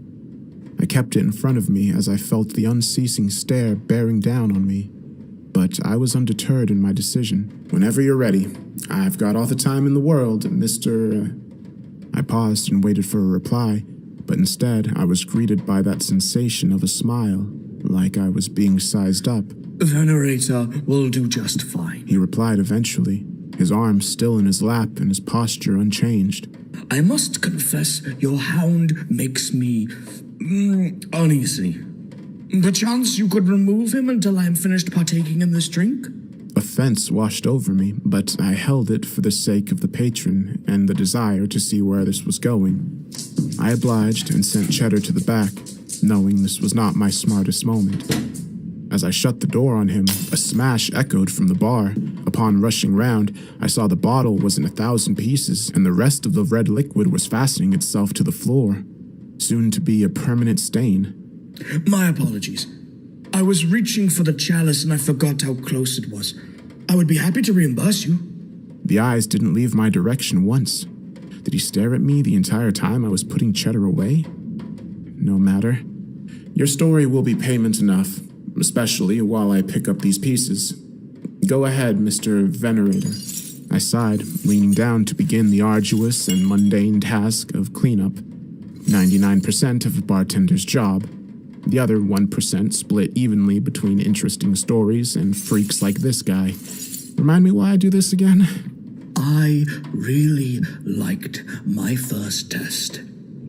She was a delicate little thing whose mother had abandoned her at birth. The rest of the litter had cut her out and she would never survive. Master told me the light in her would be best suited added to my own. But it had to be cleansed from her. So, like any dutiful pilgrim, I took the flames of purity to her and stripped the light from her flesh once the fur had melted away. He paused. I could hear the shiver from under the bar as he gasped. The screams were like a private performance for me. I still get tingles now. I started picking up the bigger pieces. In the reflection, I saw that Venerator had set back down the chalice, and that his eyes were no longer set on me. Unease washed over me, but I continued to clean. What happened after that? Surely your master didn't just grant you a seat on the council. I quipped, hoping my humor would ease the tension, but it didn't. He told me I couldn't be present for the graduation ceremony, that I had a more important job to undertake. My second assignment was dull compared to the final one. I was to gain his favor by ensuring his actions were seen to the end, no matter what it...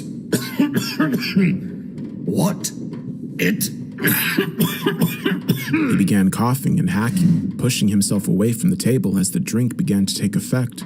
The elixir of nausea wasn't just a way to get closer to your chosen idol metaphorically. It shifted you to be what they wanted, regardless of the circumstances. I had no idea what it would do to him once it took hold, but it was my chance to learn, and I wasn't willing to let it go. As he curled over on the floor, I got to my feet and leaned over the counter to talk to him. I could see the exposed skin on his arms began to grow gray, and the nails lengthening to form sharper claws.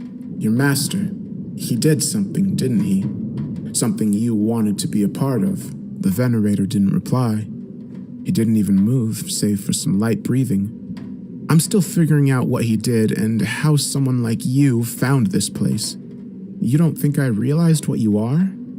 You're playing a dangerous game coming here in your condition, you know that? This isn't the first out-of-the-way bar you've been to, is it? While I didn't go out much, I wasn't the only unusual bar around, and my colleagues had been murmuring about weird visits, strange hooded people asking for very specific top-shelf concoctions that they should have had no idea about, with stories that seemed too far strange to be real. I'd even known a few places to go dark not long after mentioning this, so I'd been mindful of newcomers since then. What did your master want with Letty? She's just an ordinary woman. She led a good life. Help me understand. I leaned down to pick him up, and I could see his body shaking, a weak laughter emanating from behind the cloak. A hand appeared before I could react and lifted me up to my feet with ungodly force. the frame now standing up and becoming taller as it did so, far taller than before. I kicked my legs, but I couldn't find any footing or area to reach. I was completely at his mercy. The voice no longer raspy as it spoke, but booming and guttural. She was a crucial part of the ascendancy. Reverence and disquiet saw the potential in her and told our master she was the one. They were tasked with taking her memory while our master fed on her essence. Taking a light before it has a chance to glow brings extra brilliance to his hue. Helps him form into this world better. Venerator's eyes now filled with such joy, and for the first time, I could see something beneath it. A swirling mass of tendrils running across scarred and leathery skin with exposed pink flesh, the nose stripped to the bone and his eyes hanging in jagged sockets. But my job was special. Master took my light and dimmed it just enough that I'd send out the signals for your bar to appear. Master said this is how people locate you. When they need you the most. I began sweating. My vision blurred and my chest felt hot as I gasped for air that wasn't coming. The feeling of malice seemingly pulsating through his arms and transferring to me. It was borderline palpable. His teeth were visibly shaking as he smiled. This was the face of an animal, not a person. I don't understand, but I am just a pilgrim, so I need only follow. You tried altering the course of fate, and that, dear friend, was your biggest error. Master doesn't wish to have any adjudicators. He has made his choice, and so should you. I felt the stabbing sensation of a tendril in my side, a hot, burning liquid beginning to break down my cells and pushing its way through my bloodstream. My hands felt numb, and I stopped fighting, barely able to muster a whisper. You wanted my story? Well, here it is, Sullivan. What message would you like me to tell the master? He called out with glee, pulling my body towards his face so he could hear my last gasps of air. Maybe it was by chance or by divine intervention, but Emperor's Refuge kicked in. I felt the surge of energy fill my body and remove the semblance of pain for the briefest of moments. I knew I had to act quickly before I succumbed to the darkness. Gripping his arms as hard as I could, I shouted at the top of my lungs, "Cheddar, clean up!" The sound of the back door swinging off its hinges broke through the air as Cheddar rose behind Venerator. The chunky mountain dog a distant memory as he now stood on his hind legs, his upper half uncoiling like a snake, and his eyes rolled into the back of his head. He was breathing heavily, his slobber a thick black and steaming hot, his jaw opening far longer than any dog should be able to muster. The grip on my neck loosened as abject fear now replaced the malice intent. Venerator turned his attention to Cheddar and looked visibly terrified. The last thing I saw before the subsequent darkness after being dropped to the ground was the unhinged form of Cheddar doing what he does best, cleaning up. First went the head, then the limbs. The last thing was a tendril being graciously mopped up by Cheddar as I fell into unconsciousness, Emperor's Refuge taking me gratefully into its arms. My memories flooded me while I was surfing in the darkness. Memories of a man I used to be, of someone who could barely hold a sentence together without the voices overtaking me and driving me into total madness. Of a man who made one crucial mistake and found himself in a pub along the English countryside, greeted by an older woman who gave him a drink and listened for a while. How long has it been, I wonder?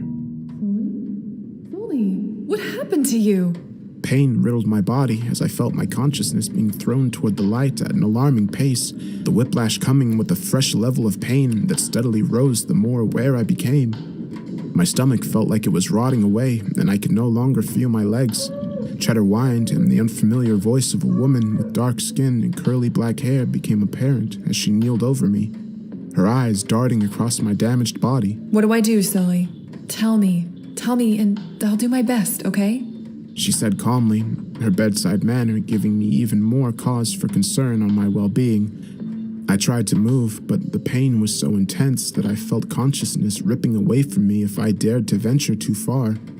I cast my eyes to her and to the bar above me. Top shelf, middle, far at the back. silver bottle with the chain around it, ice cold to the touch. I foolishly tried to move my arms on instinct, and again, pain tugged at my mind, reminding me of my error. The woman sprang to her feet and rummaged on the top shelf, the urgency causing her to knock a couple of bottles aside, much to my dismay. Sure enough, she got her hands on the silver bottle and brought it down to me. It's something I had not seen in many, many years. It's more of a teardrop than a standard bottle. The chains around it silver even to this day. A small combination lock at the top by the cap. I whisper the number to her, and she pulls the cork off, a chill rushing through the room. She read the note on the side, a teardrop falling from the moon with the trail effect burning off it as the logo reads, Professor Ambrose Ashton Smith's Silver Tear Potion. Your cycle shall not end so long as you keep this close. 1 glass for injury, 2 for death. Springing to action, she poured out 1 glass and the bottle fell empty at the very last drop. She didn't register this, however, and propped the glass under my lips as I gratefully drank. The horrific cold chill flowing through my body and beating back whatever damage the Venerator had inflicted me with. After a few minutes, the sensation in my body returned, and I got to my feet, still a little woozy, but thankfully none the worse. Well, looks like you'll get a drink on me, I chuckled, my side still a little sore, and the tear ruining my blazer. Thanks, by the way. To whom do I owe my gratitude? She stretched out her hand and I took it, a firm grip meeting me as she flashed a grin. Detective Georgia Halpin. Somebody put in a call that there was an incident here, and, well, here I am. The woman took a seat at the bar and rested her head in her hands, smiling in bewilderment as Cheddar sat at the foot of the bar, panting and focused on me. You're really okay? What the hell was in that drink? Just a favor from a long, long time ago. Won't be able to use that again. Was really hoping it'd come in handy during an epic battle of some kind, but I never go anywhere. So I guess it is what it is. I put the bottle away in a small box underneath the bar and began to properly take in Halpin. She was in her late 20s, athletic, and sporting a smart, casual attire that suggested she took her job seriously but enjoyed being sociable. A definitive uptake from Mr. Sewer Nightmare earlier on. Her hair was tied in a bun with a long golden pen in the center. So, how does this place work? How much do I need to fork out for you to bend an ear? She asked coyly, a flash of pearly whites as I reciprocated. You just need to tell a story, but since I owe you, I trailed off, realizing what I was actually saying, but she caught on quickly. Since you owe me, you've got to tell the story. Bet you didn't think that would happen when you woke up this morning, huh? She laughed, her eyes scanning the shelves behind me for something that took her fancy. Well, you show me something, and I'll show you something. Sound fair? Her eyes resting over a black and white bottle in the shape of a bed stood on its end with a person's face asleep on top, the cork in the center of their chest. I obliged and grabbed it from the shelf and set it down in front of her, the label reading, The Thought Collective presents Emporium brand black whiskey with a dash of pensive. Relive those golden memories in the black of night. Not a bad choice. This will either bring clarity to your mind or make everything feel like it's in murky waters. It can be quite a journey if you're not careful, you know? I said, uncorking the bottle and letting the smell of ginseng and walnuts waft through the air before fetching a large mead tankard and pouring the contents sideways. The black liquid left the container, coming out clear as crystal, then hitting the tankard. Black particles bubbling beneath the surface until the end of the pour, when a dark froth bubbled at the top. I slid it over to her and gave her a nod as she took a sip, her eyes closing in enjoyment as she let it fill her. She spun her hand around, signaling me to talk. All right, fine. Here goes. I said, and fetched Cheddar a slab of meat while talking, learning from before and opting to keep the detective in my sight the entire time. I sort of fell into this business. I wasn't always the suave, handsome, charming, and obviously humble bartender you see before you. I was once just a messed up kid trying to find his way. She finished her sip with a gulp and smiled, wiping her mouth and looking intently at me, nodding. Everyone goes through that phase in their lives where they have absolutely no clue what they're doing. Mine lasted from 10 to 30. and saw no sign of slowing down as I fell into my late youth. I just felt lost, like I belonged nowhere.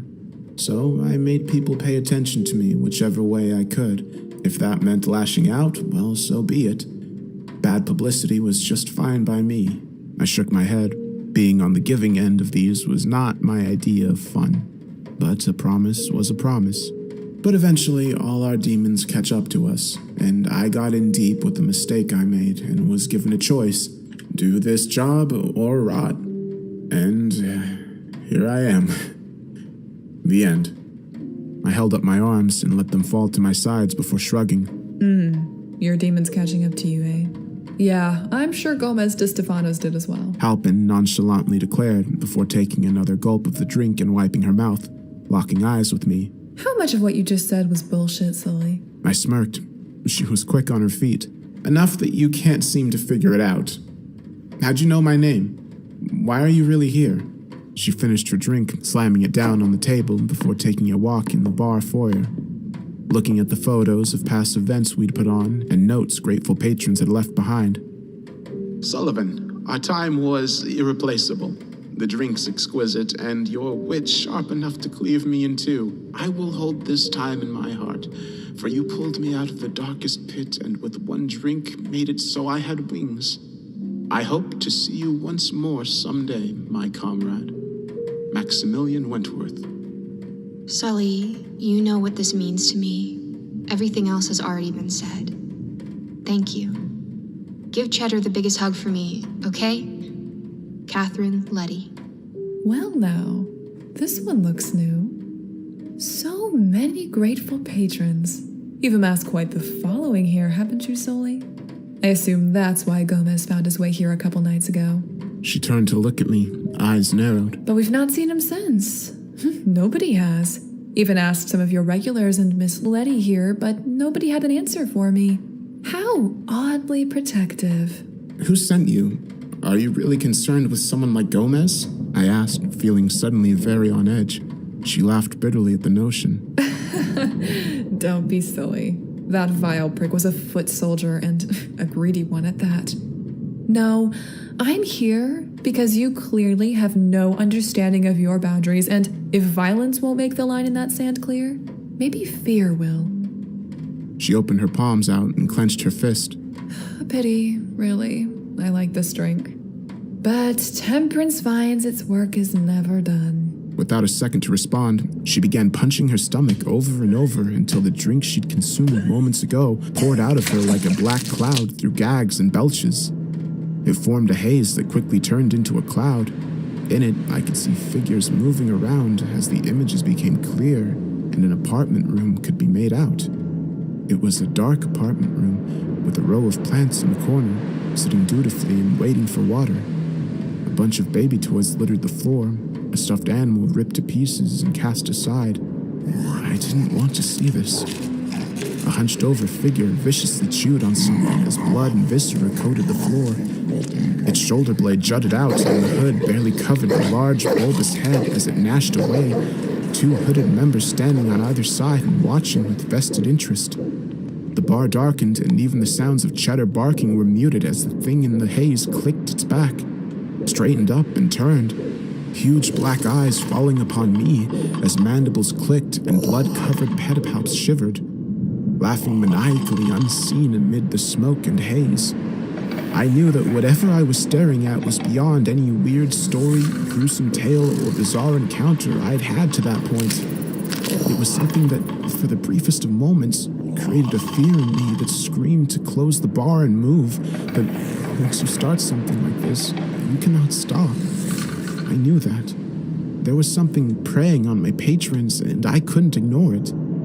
Still, in that moment, amid those blackened clouds, I felt a sliver of fear that so many victims had fallen prey to. What I was so worried would continue to befall them if I stood idly by when they came to me for help. The black eyes shimmered, and the voice resonated through me, ringing out long after the warning was delivered and I had been left in the dark bar. Cheddar sat with me on the floor as I stared at the empty bottle of Emperor's Refuge and lamented on the clarity it could give me. the words swelling and bursting in my skull.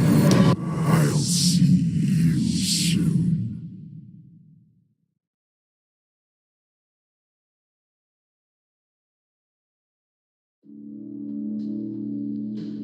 I'll see you soon. It's been a few hours, and that monster's voice is still ringing in my ears. The low, dulcet tones bouncing around in my skull like a pinball, each synapse bringing with it a new electrical shock through my veins. I didn't know what he was, but everything about him was wrong, and my own stubbornness was going to be the death of me.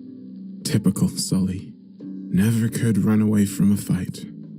I was lying against the bar, the lights dimmed down and the regulars asleep in their seats in the VIP lounge.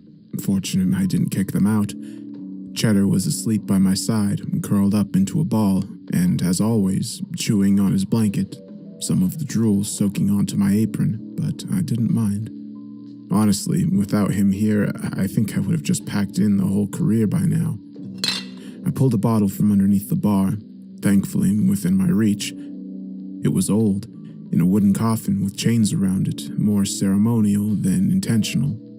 A sigil scratched across the center and the teal fluid running down the sides, creating a beautiful glow that gave off more than just a morose beverage. The note scratched on the back read, "Poe and Sons offer to you their sobering condolences for a time when your mind might be sharp but your body must rest." I opened the casket and grabbed the small locket inside. My eyes fell upon the photo from years gone by. I was smiling and far less bearded, my arm wrapped around the shoulders of my mentor and a smiling woman in the center. Even now, her smile filled me with such warmth. If only she were here. I took a long sip of the drink and felt her voice fade away as silence rang through my ears like ambrosia. My muscles began to relax as rest greeted my soul. The fuck am I gonna do, huh? I asked, my hand running over the fur on the top of his head as he breathed heavily. My guess is you're going to stare it in the face, bear a smile, and give them the service of a lifetime. I looked up to see an older woman standing in the arch of my doorway. She was tall, thin, and her black-gray dreadlocks gracefully hung down and rested across her shoulders, her outfit ever the same. A hunter's cloak with one too many clasps, a triple-bound book attached at the hip, and several voodoo charms adorning the belt buckle. Maybe it was because I hadn't seen her in so long, or maybe it was the bleakness of the situation, but she looked almost radiant standing there. "Madam Lockhart, it's been far too long," I said, getting to my feet and feeling the ache in my side as I reached out a hand. She pushed it away and smiled. Sullivan, how many times must I remind you? It's Nell. None of this formality nonsense. I taught you better than that. She pulled me in for a hug, the audible wince in my voice easing her grip and bringing concern to her own. What have you gotten yourself into this time? She asked, without letting me go from the hug. A baby-eating madman? Might be otherworldly. It's a whole thing. And his followers want me for something. I thought it was death, but... I looked over at the empty bottle of silver tear potion, still confused. She saved me before warning me. Makes no damn sense. Nell let me go, and the look on her face told me she knew something I didn't. Her hazel eyes shimmering in the dim neon light of the bar sign. Sullivan, you've made your choice, and you will not make it out of this intact. So it's my job to best equip you for when that time comes. She put a hand on my face, rubbing my cheek like an attendant mother, the warmness returning to her face the moment she touched me. You've grown so much. I'd hate to lose my favorite student. I smiled, feeling a degree of safety I realized I'd not felt for some time. I told her about the past few days and the events leading up to that. Much like how I treat my regular patrons, she listened with next to no judgment and showed attentiveness throughout. She was, and still is, my hero. Some things never change, I guess. Madam Nell Lockwood was my mentor from an age long past, someone who offered me a hand when nobody else would and listened without judgment. I guess her policies rubbed off on me. She ran an establishment a lifetime away from here that catered more to finding, preserving, and/or eliminating cryptids. She still enjoyed a drink, though, and that was how I came to be in this place, running this bar. Cheddar! She squealed as she saw the groggy dog lifting his head and barking, well, more boofing given his size, at the sight of her. She held her hands open as the big lug ran into her full pelt and profusely licked all over her face, her laughter infecting me as much as the bar. She made me feel safe in a way very few did. I missed that. I turned the lights on and grabbed a change of clothes from the back room, the purple waistcoat now torn to shreds and the tie looking more frayed than before.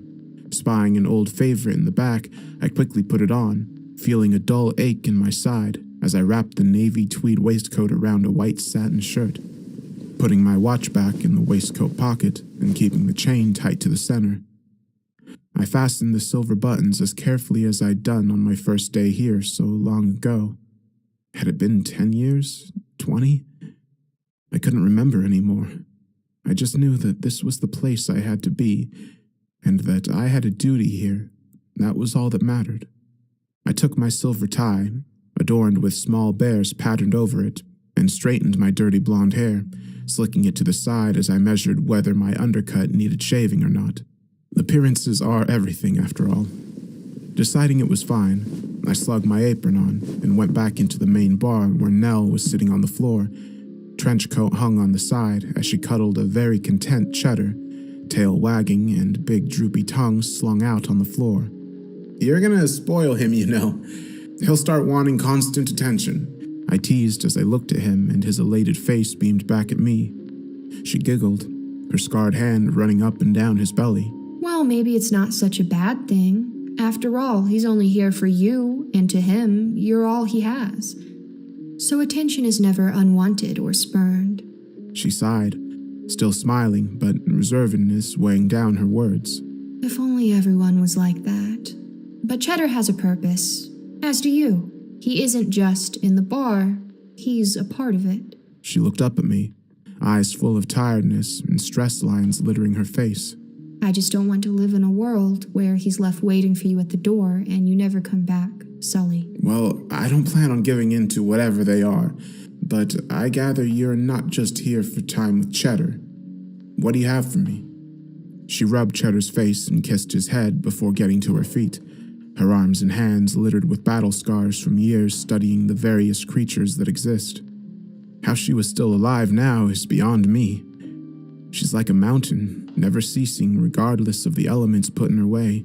Taking a seat at the bar, she pulls out her book, the Creature Compendium, and opens it up while staring at my back wall of drinks. I'll take the Evening Star, if you don't mind, she declared as her face bent back down into the book, scanning over her notes and mumbling to herself occasionally as she flipped through the pages frantically.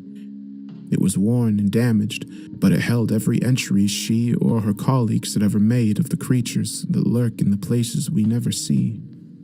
I reached for the bottles in the center of the top shelf, the shape of an Aztec temple with black foundations running up either side and connecting to an altar filled with red steps. The cork fastened firmly into the sacrificial table. Grabbing it and setting it down in front of her, the label read, "Emporium Brewery brings you the Shallot Whiskey, the beverage that gives as much as it takes."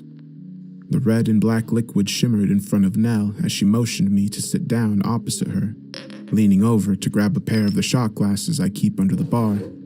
She unscrewed the top of the drink and poured 2 shots. I grab a stool and stare at the drink in front of me. "You know I don't drink if I can help it, Nell." Without meeting my gaze, Nell downs both in succession as a shiver runs down her back before she flips the book around and begins talking, the burn of the drink riding high in her throat and giving her silky voice extra gravitas. "This master you've heard about, the one you saw in the vision, I'm sure it won't come as a surprise to you, but he's not from our reality. I can't be certain where he hails from, but I would wager it's a long way from here, and it's far less populated. Maybe through his own doing, or someone like him." She paused, coughing as the burn got the better of her. "But he's old. Very, very old. Clearly, he's got an influence on the people here, and he's got an ability to corrupt those who follow him. I'd say through something on his person, like his blood, or... Or a concoction, I said, a chill running down my spine, the realization making me genuinely uncomfortable. It seemed Nell shared the sentiment. Or a concoction, yes. Maybe that's why this Halpin temperance person let you live and wasn't concerned with his other followers. He must need you for something. My guess is conversion. She walked back to her book and pulled it up, an image very similar to the creature I saw in the vision, but one without clothing and far less humanoid staring back at me. This, Sullivan, is what I call a dimensional devourer. He's not the first, but he seems to be the most influential. I've come across one before, and it was a lone wolf, but it talked about coming here and spreading its influence. It created other cryptids I've spent my life hunting, and it feasted on humans to the degree where they didn't just die. They were all but erased from this dimension. And we have one that seems to know its target audience. Great, I replied, the Shah of Shola looking tempting all of a sudden. This one has some kind of group. You said you'd met 2 of them already? She asked, pen at the ready to take notes. Yeah, Venerator was some kind of tentacle fanatic. Dude had a fascination with growing closer to his god, and he stank to high heaven. A lingering, garbagey scent burning on a hot summer's day. I retched a little as I reminded myself. Nell looked unimpressed. The other was Detective Halpin. Called herself Temperance. She said she was just here to deliver a message, and after saving my life, did just that. Whoever heard of an honest bad guy? Or girl? These 2 others they mentioned, Disquiet and Reverence, they aren't going to just sit on their asses and wait for you, Sullivan. They're coming here. What are you going to do when that happens? Smile and offer them a drink, hoping they won't just kidnap you or steal your stock? Oh, that would be boring. Nell swung round and without hesitation threw her pen like a dagger in the direction of the voice. A small hooded figure near the back of the room maneuvered out of the way and stood on its head by the windowsill, its neck cracking as it supported the entirety of its body weight. That simply will not do. Not do at all.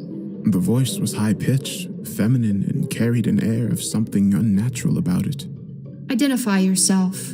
I'd enjoy making a new addition to my compendium, Nell said, a sly grin running across her face as she kept her eyes fixed on the small creature. You may call me Disquiet, a follower of the light inside, and that... She raised her hand, and a single digit cracked forwards, the joint straining as it continued to extend beyond its limitations to a spot behind the both of us. Is my colleague Reverence. Without my say-so, Cheddar had instinctively gone onto his hind legs and was leaning towards a monolithic-like structure, cloaked and against the wall in the corner. At first, I thought it was a machine, but red eyes and a hateful stare broke through the darkness as a pair of veiny, muscled arms reached out and pulled Cheddar into a bear hug, his yelps ripping out my eardrums. Reveal what you fear. Flee from what you don't. I will ascend to greatness. You, on the other hand, won't it.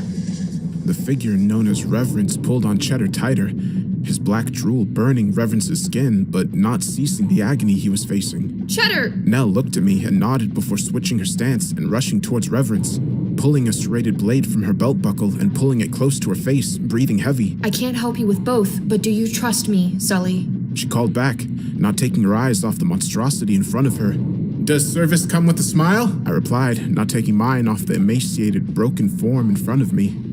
Her stomach began to glow as she leaned down to hold onto it, and the red and black energy rushing through her veins and filling her entire being. I'll give you credit, Sully. You offer one hell of a drink!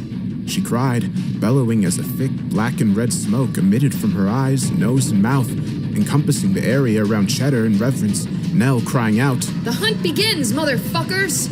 and laughing heartily before leaping towards them, a well of bright energy blasting through the bar and painting it in a red and blue hue for a moment before dissipating. A scarred floor, all that remained of the 3 of them, and a gaping hole in the wall where Reverence once stood. the sounds of crashing and banging filling the back rooms as I hear them brawling in the distance. I coughed and covered my mouth as I tried not to let my focus wane in front of what I instinctively knew was a dangerous being. Disquiet slumped forward, her back falling to the ground and contorting her frame as she reoriented her body to stand upright, the joints shaking and crunching as she twisted to assume the correct stance. Interesting. She was never mentioned to us before arriving here. We thought two would be appropriate. How very frustrating. Her voice was monotone in its expression, a trait I was quickly growing tired of. I twirled my mustache and took a few deep breaths, trusting Nell to do her part and focusing on my own. Welcome to the spaces between. I'm sure you know who I am by now. What can I get for you? I smiled, each word delivered with sincerity, but with a dagger of malice lying in wait behind it. I wanted nothing more than to throw her on her ass and kick her out, or worse, but approaching this cautiously was my best bet. The figure took several steps forward, legs crossing over each other in awkward ways before disappearing from my vision entirely. A moment later, she was sitting on the bar and pointing towards something on the shelf. I would like to sample this before we get started. Then kindly move your ass off the bar. That's not sanitary, I replied coldly. This one was getting on my nerves. She cocked her head to the side as she observed me. You don't wish to know how I got here so quickly? She asked. If curiosity was in her voice, I couldn't hear it over the monotone drone. No, I wish you'd fuck off from the bar, but that isn't how things work around here. So take a seat, tell me your story, and I'll prepare your drink. If the story is good, you'll get your drink. I turned my back as I heard her shuffling to the seat, and I grabbed a pair of bottles from the top shelf. And as I may not be strong, Cheddar and Nell are. If they come back, when they come back, you'd better be finished with your drink and be heading back to Captain Tarantula to tell him he needs to go back to his dimension. We're full. The first bottle I slammed onto the table was in the shape of a human heart, black with ventricles and veins perfectly placed as it beat softly in place, letting the dark fluid rush around in its center and creating a slight stream as it bubbled from the top ventricle. The note read, "The Society of the Sunless gives unto you, the Kingmaker. With consumption, he ascended to his endless throne." The second was a fractured handheld mirror, fragmented in multiple places but still perfectly held together, a yellow liquid running through it and creating a beautiful pattern as it pooled at the center. The label reading, "Kane Brewery offers you divine intervention. Just one taste and the moment will change." These are old. Very, very old. I began, pulling the stool from across the bar and sitting down on it, hands folded in front of me. I don't know how you identified one of them. I don't know what you want, but your story starts now. One of these drinks will be your drink. Let's find out which it is. From the age of 7, my father instilled in me that I belonged to him. He would remind me of this every time I said hello to someone.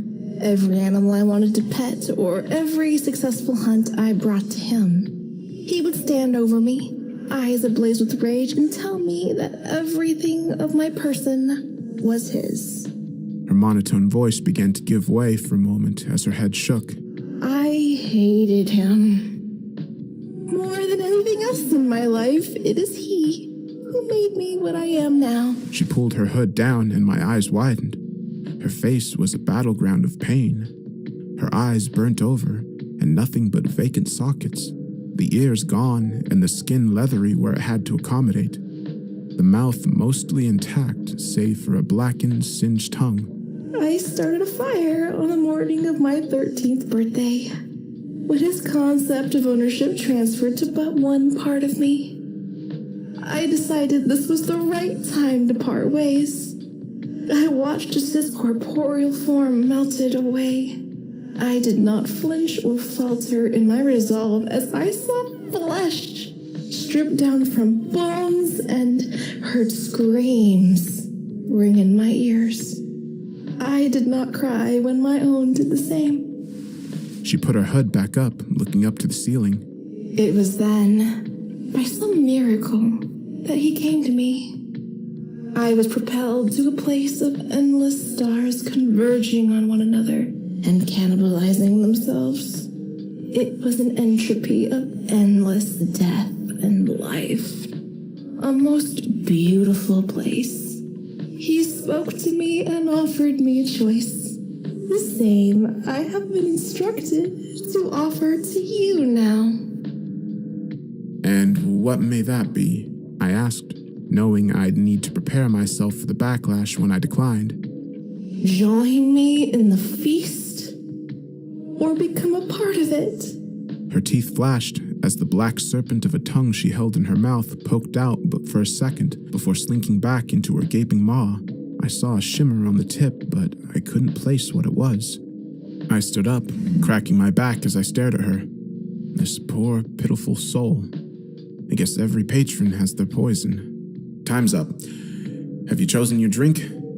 I asked, knowing full well what will happen the moment she puts her lips on either one, neither being an outcome she could possibly know about.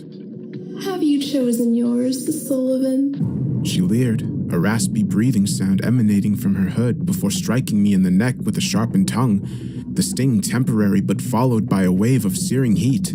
What is it with you people and poison? I cried, holding my neck and expecting to feel the pain run through my body, but it didn't.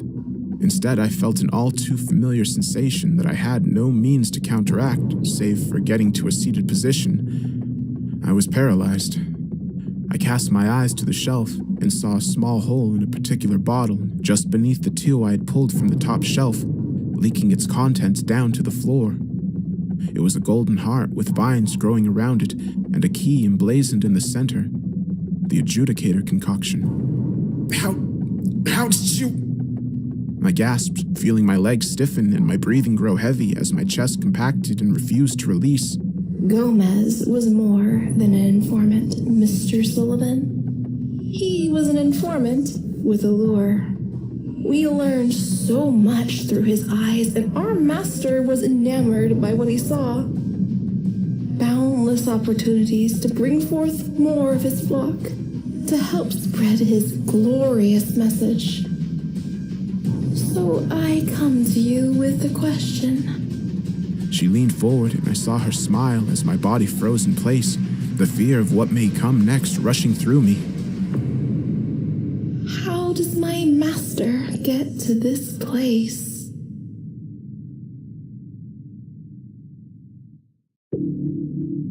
How does my master get to this place?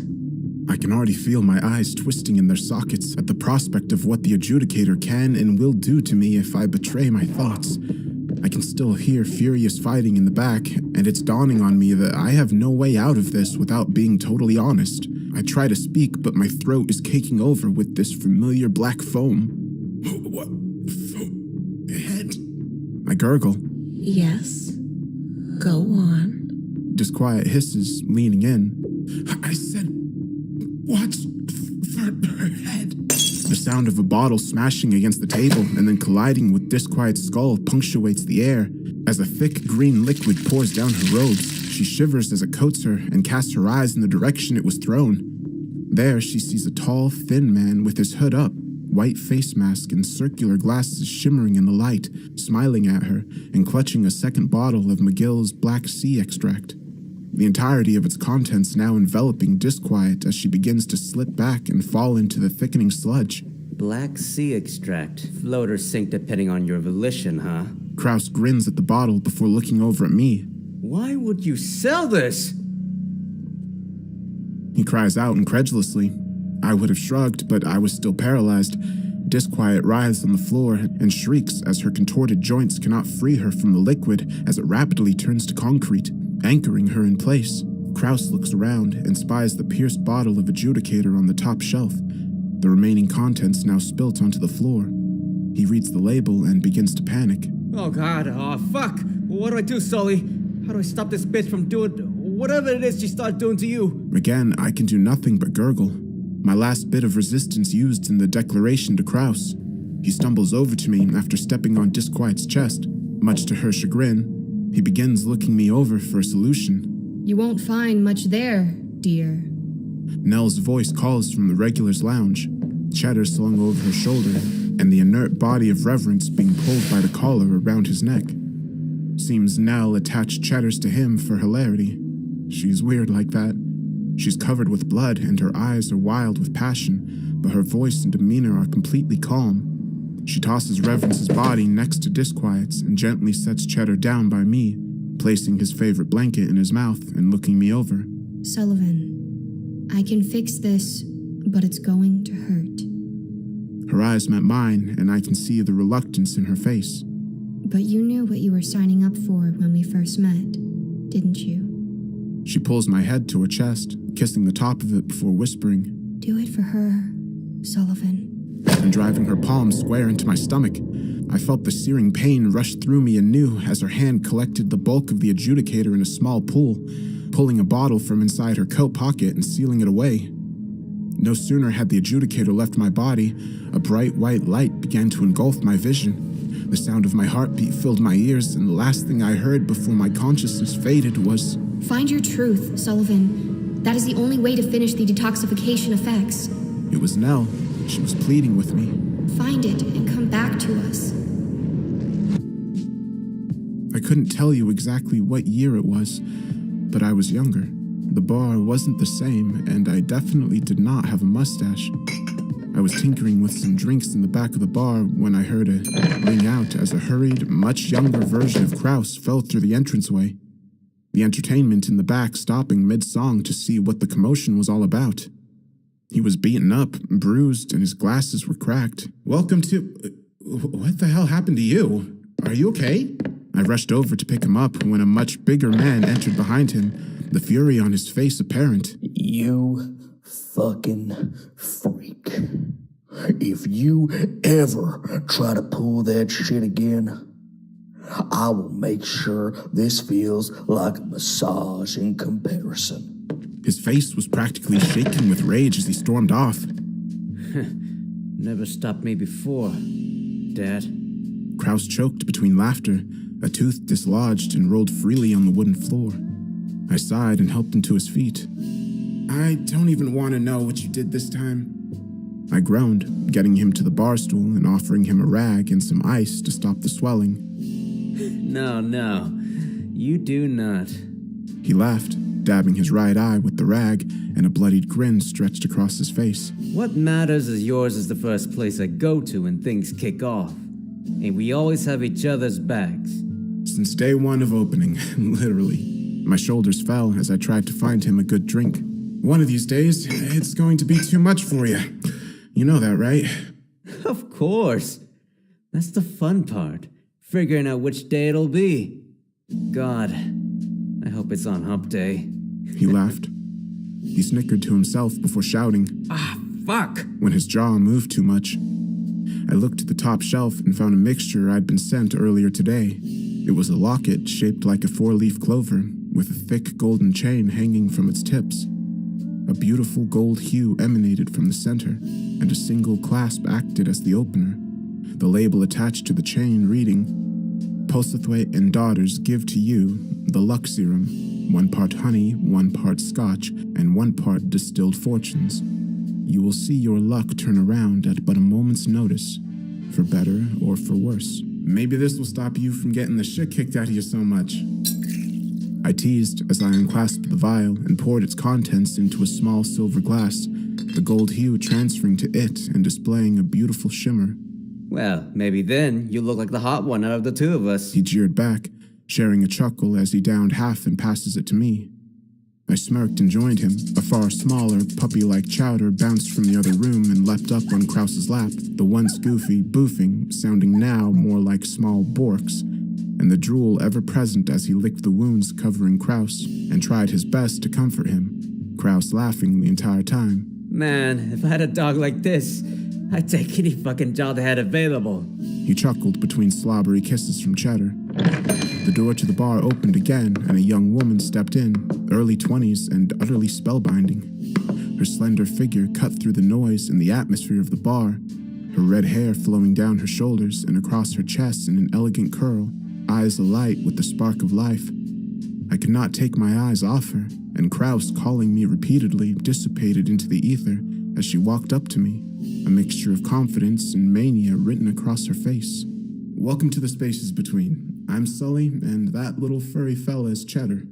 The slightly bigger and louder one is Kraus. What can I get for you? Her smile immediately faded as soon as I was done with my introduction. You don't. She breathed, her soft voice a far cry from the croaky gruffness that I am accustomed to hearing, courtesy of Kraus. Is everything all right? I asked, already trying to figure out what kind of drink she may need, not focusing on the fact her demeanor was rapidly changing. Sully. My Sully. You've forgotten me already? Her eyes fell and the smile dropped into a deep, hateful scowl. Cheddar whimpered and leapt down from Kraus's lap and ran behind my legs. Uh-oh, did you break a heart, Sully? That ain't like you, Chief. Kraus chuckled and nursed his wounded, slobber-covered face. If you don't recall who I am right now, Sully, I'm going to get very upset. I stared. In all the years I'd ran that bar, I'd never seen her before, and I consider myself incredibly adept at remembering faces, especially someone as beautiful as her. I'm sorry, ma'am, but I don't... I began, stopping as I watched with a slack jaw what came next. The sound of Cheddar piddling behind me in fear and Kraus diving under the table and screaming. What the fuck? What the fuck? What the fuck? She screamed, her jaw unclenching and eventually dislocating, showing no signs of slowing down as her facial features began to coalesce and collapse under the pressure of the skin folding over. No tongue or teeth in sight anymore as the jaw stretched back and a smaller head began to peer out of the far reaches of the throat. Gleaming eyes and a horrific voice pushing through the echo of the scream rang out. I am so deeply disappointed in you, Sullivan. You forgot the promise you made so long ago. You forgot the reasons you took this job. I thought love was the strongest binding force there is. It shrugged its shoulders. The hair, skull, and face sagged back and drooped over the spine. But I still believe the saying is true. The more things change, the more they stay the same. I couldn't form sentences. I was gripped by a fear I had never known. The kind that slows down your movements as if wading through quicksand. The kind that seems to turn your cohesive thoughts into fractals and your once eloquent speech patterns into terrified stutters. I had seen many strange things in this job, but this took the cake. Don't worry, I am not here to hurt you. For this was a test, and due to limitations, this wasteful corpse will be disposed of, and you can go about your ignorant existence. But... It leaned forward, and I could see the faint glint of a smile in the far back of its throat. I will have a drink before I depart. I swallowed, my throat dry and my eyes stinging as I realized I hadn't blinked. I shakily turned on my heel and frantically scanned the top shelf of the bar, desperate to find something that would suit this monstrosity's palate. The smallest object caught my eye, and the shape sealed the deal. It was a brain, splintered into two segments, one bubbling with gold liquid and the other a grayish substance that fogged over that side of the glass. Taking it down, I looked carefully at the note.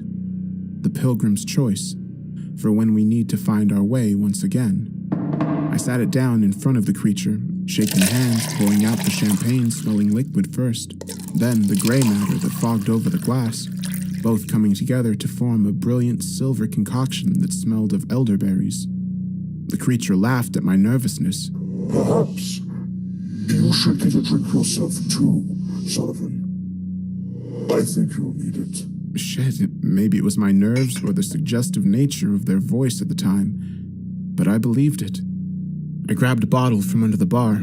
It was a special blend I'd been working on myself, and now seemed as good a time as any to try it out. The bottle, in the form of a cracked heart, a blend of herbs and spices, filled my nose as I uncorked it and poured it into a clean glass, the green and yellow liquid bubbling the second it left the bottle. This is, well, it's called arrhythmia. It's something I've been working on for quite a while now. Well, Well, I don't know what it'll do just yet, I said, confused at why I was even explaining to this thing. But I suppose professional courtesy wins out every time. I raised the glass and said, "Cheers." We both drank. I mean, I did. This weird fucker simply threw the liquid into its maw, and that's all I could tell you. And within a couple of minutes, the effects of each drink became apparent. I sat back and felt my body shiver as I pulled out my pocket watch and I stared at it wistfully, my eyes hazing over as I smiled from ear to ear. Meanwhile, the figure opposite me coughed and sputtered, anger again building in their frame as they tried to throw the drink back up. The retching gave way to the sound of sliding wet meat as hands emerged from the mouth and began to try to claw their way out. Screams erupting from the creature while I did nothing to stop them or react to them, instead fixated on what was in my pocket watch. How dare you? I am the rightful god of this remaining realm. You cannot take my claim to rights away like this. This is not how it's supposed to be. He screeched, an arm now nearly free from the mouth and pulling at the table in front blindly, attempting to grab something other than the air in a vain attempt to stop whatever the drink had done. Kraus, beneath his chair a few feet away from the beast, hollered out, Are you gonna deal with that John Carpenter reject or what? but all I could do was smile. Since you're going to forget in a minute, and I suppose I am too, I'll let you in on what just happened. I began, a sliver of tears running down my cheek as I felt the lump in my throat. What I just took was an experiment to see if I could recall why I fought so hard in this job, why I took it in the first place. Because all I had before was this feeling when I looked at my pocket watch. Nothing else. He stopped thrashing as hard and, though still coughing, focused on my words. I did it. I remembered why I'm here and what we are doing. But like you, I'll forget soon. I pointed to his drink and then to my head, pulling the trigger of a gun and imitating an explosion. The Pilgrim's Choice is a reset button of sorts. We have a few of those here, but most are more subtle. Some deal with key moments in life or choices we can try again. Yours is a total wipe, and you'll forget how you found this place, who I am, and what all of this even is. The only one who's going to remember everything is him. I pointed towards the still mostly hidden Kraus, who looks at me and mouths the words, "fuck off" at me silently, eyes awash with incredulity and anger. I guess it's a twist on that old legend of adversaries, isn't it? Instead of one remembers and one forgets, we both forget, but someone always remembers. I watched the creature fall to the floor and cough heavily, choking on the fluid and trying in vain to bring it up.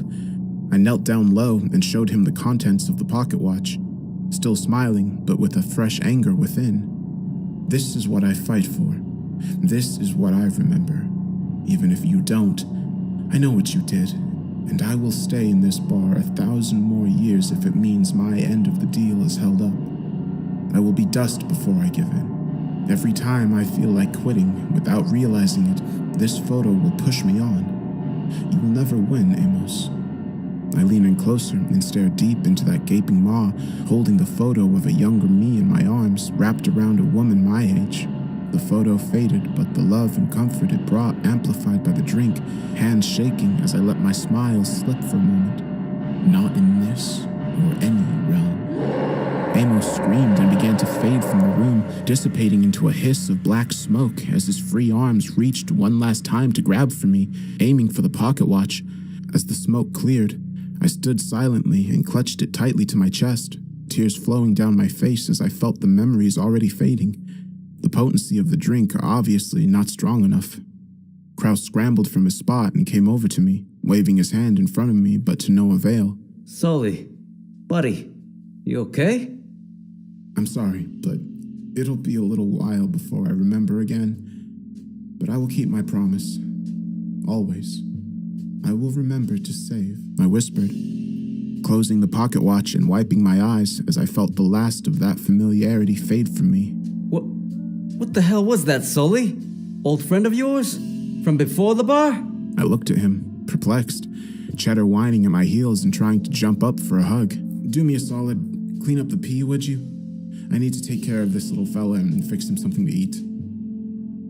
Kraus looked confused, but shrugged and made a beeline for the bar, grabbing a rag and muttering, Well, at least weird shit I've done today.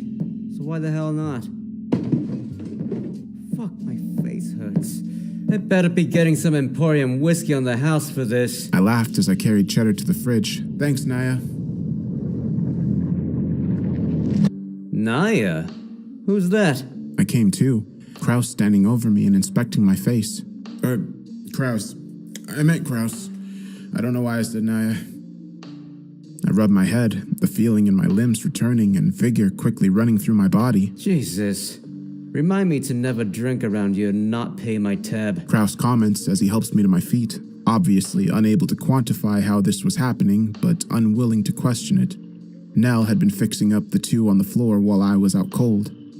The concrete-like substance gone from disquiet, and the hilariously adorned cheddar collar back on its rightful owner as Reverence sat upright, his hulking frame shifting from side to side as he tried to get free from the razor-thin wire bindings Nell had wrapped him and his compatriot in. She looked over at me and smiled. Cheddar was still passed out in his bed at the end of the bar, stuffed animal in his mouth and blanket around his lower half, drool covering the floor.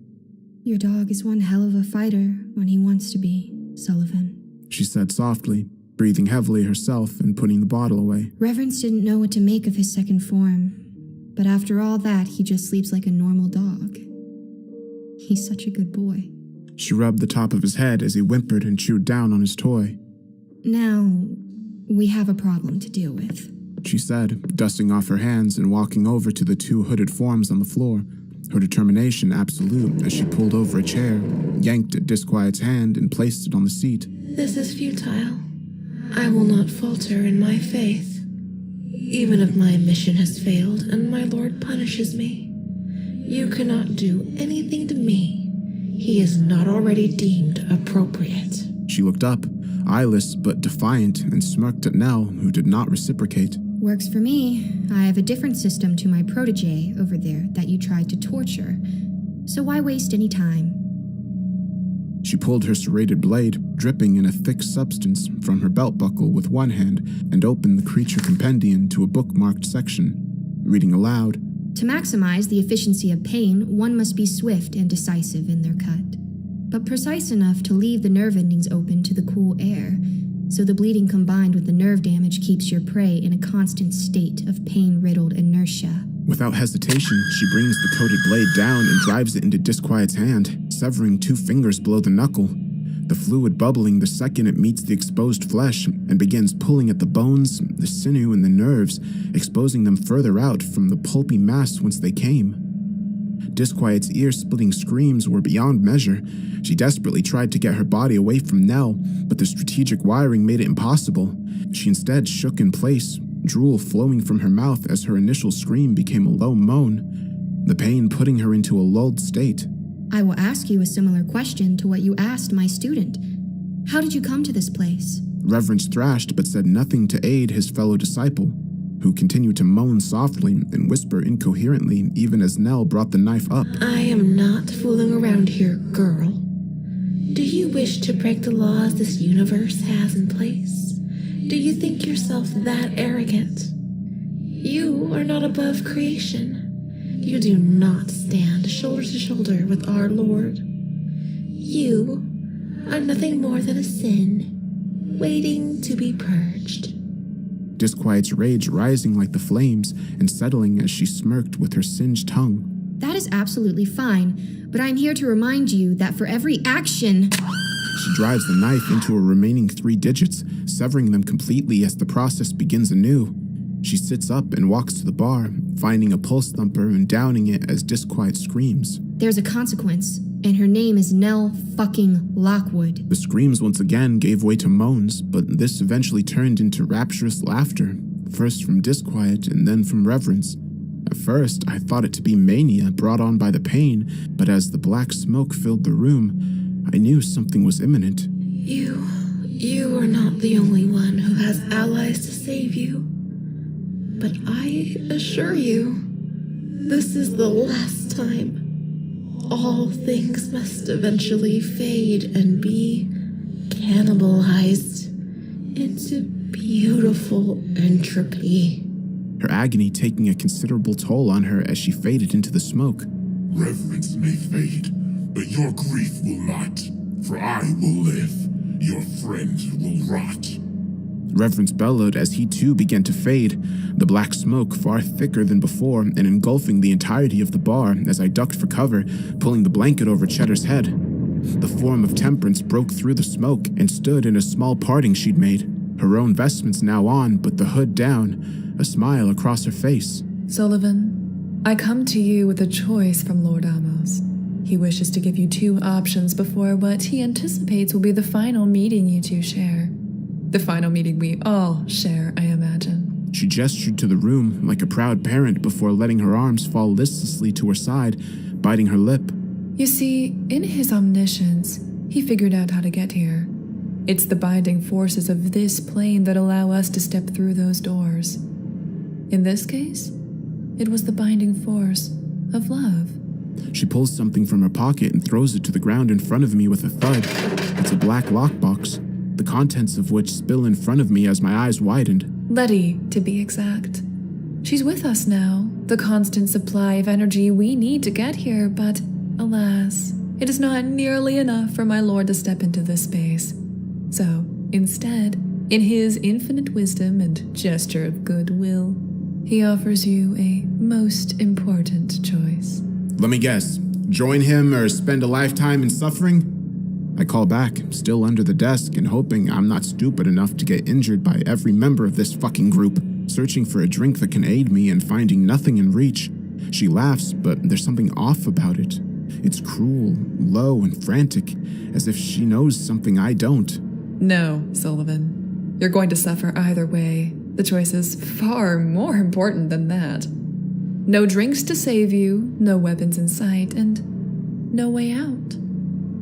Lord Amos knows this is your next true test. And how blessed am I that I get to administer it. She laughs again. This time I hear a sizzling sound and a low hum growing in sound and intensity. Enough so that I look up to see her wielding a black flame in her hand, almost like concentrated black smoke, burning impossibly hot and shaking like lightning. Her eyes meet mine, and I sense her bloodlust as her grin twists, the lightning twisting with her. This is a far stronger bonding agent sitting right here that we can utilize.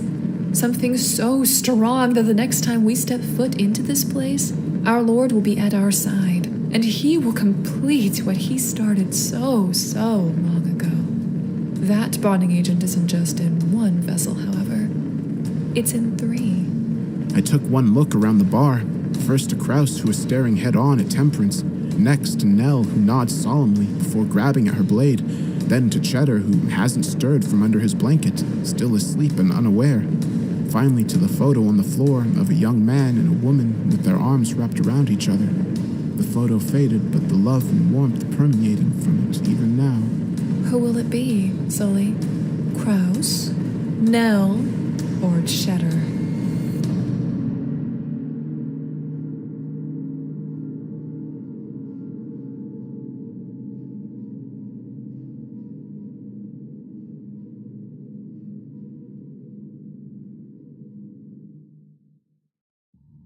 I firmly believe there are pivotal moments in our lives that we can take absolute ownership of, even if it feels like we don't have a choice in that moment. For so many of us, it's the pivotal choice that stands before us at the end of a long, painful day. Do we take the old and beaten path to our destination, or take a shortcut home that may be fraught with danger? Do we stay in that job and risk monotony growing within us like a cancer, or do we take a chance on a world without a financial safety net? Do we let our loved one live a little bit longer in hopes they'll wake up, or do we do the merciful thing and let them go with dignity? In each of these scenarios and countless others, there are clear options, and they define us as a people when we take them. But standing here in this moment with the option of my friend, my mentor, or my companion to be taken away, I find that the choices we make are far harder than what can be put down in a document. I gaze at all 3 of them, the decision absolutely impossible to make, and my heart beating out of my chest as Temperance stares at me, awash with bloodlust. Who will it be, Sully? Kraus? Nell? Or Cheddar? I can't make the decision. I won't make the decision. This is not what I set out to do so many years ago, and no amount of coercion can change that.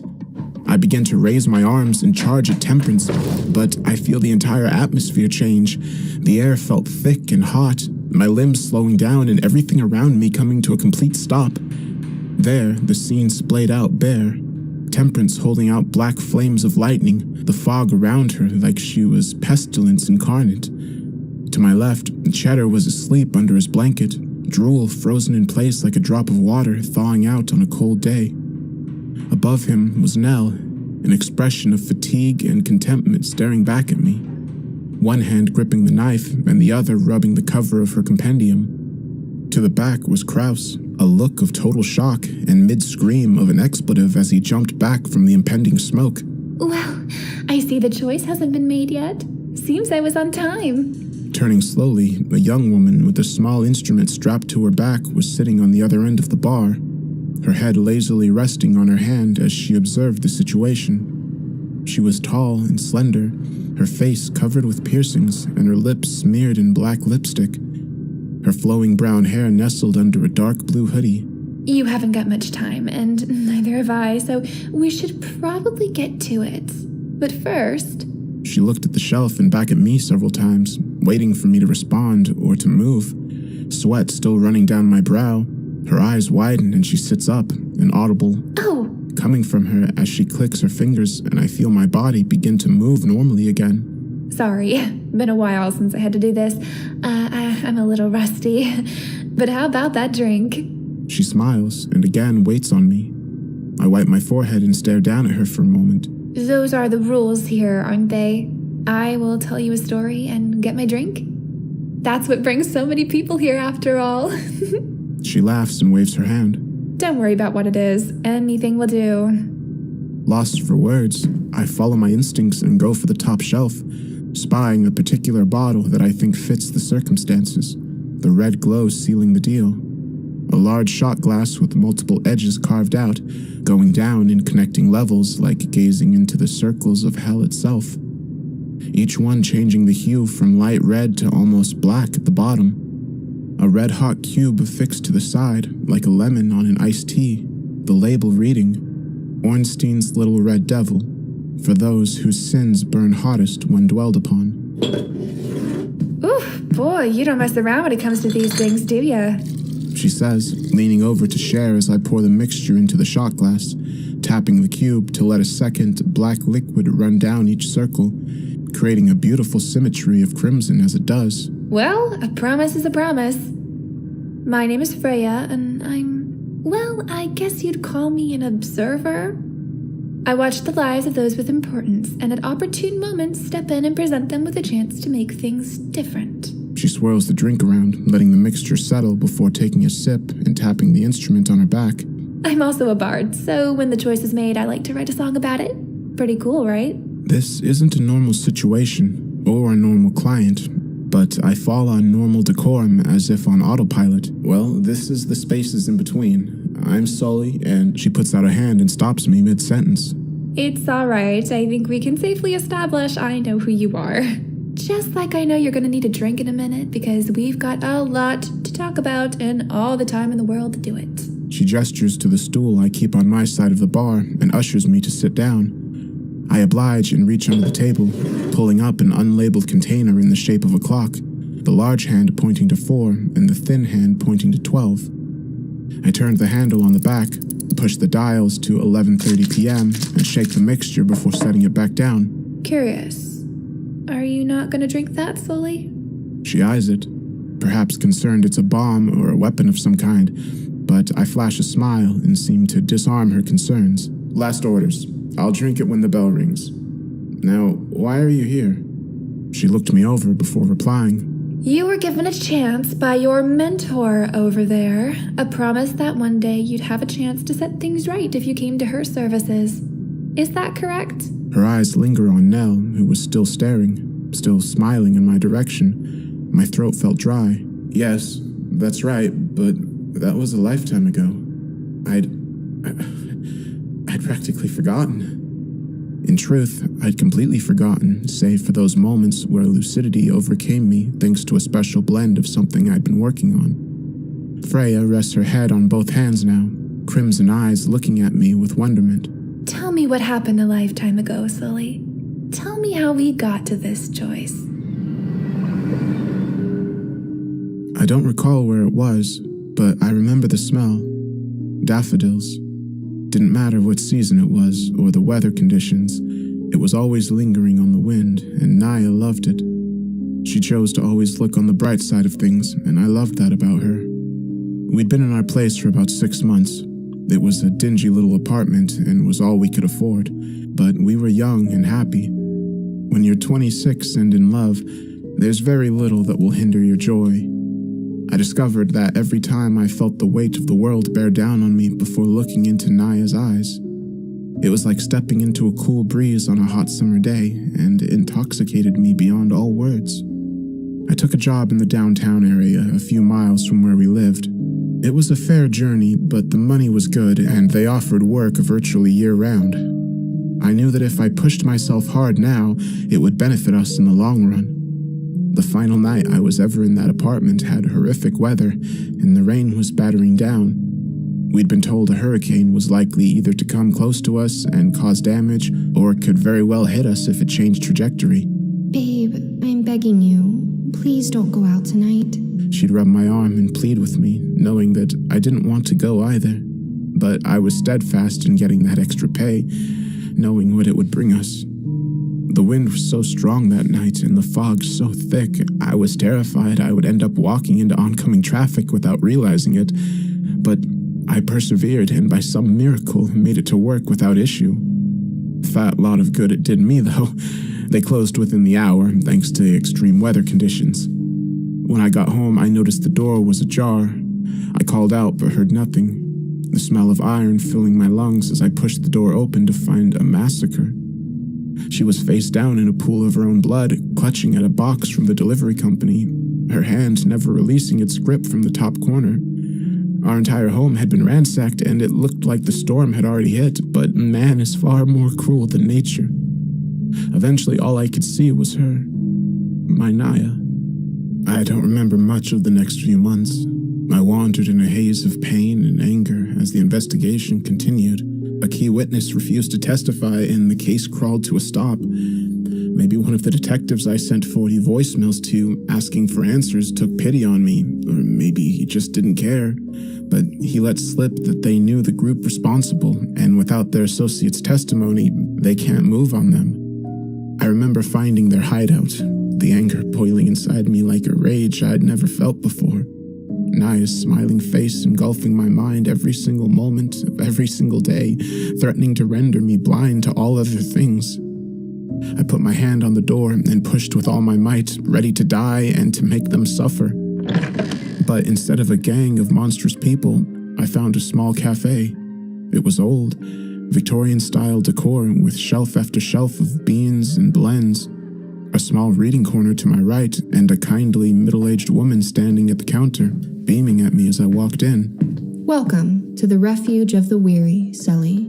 My name is Madam Nellie Lockwood, but you can just call me Nell for short. Have a seat. I'll be right with you. I don't know how to explain it, but every fiber of my rage was gone and replaced with a sense of calm.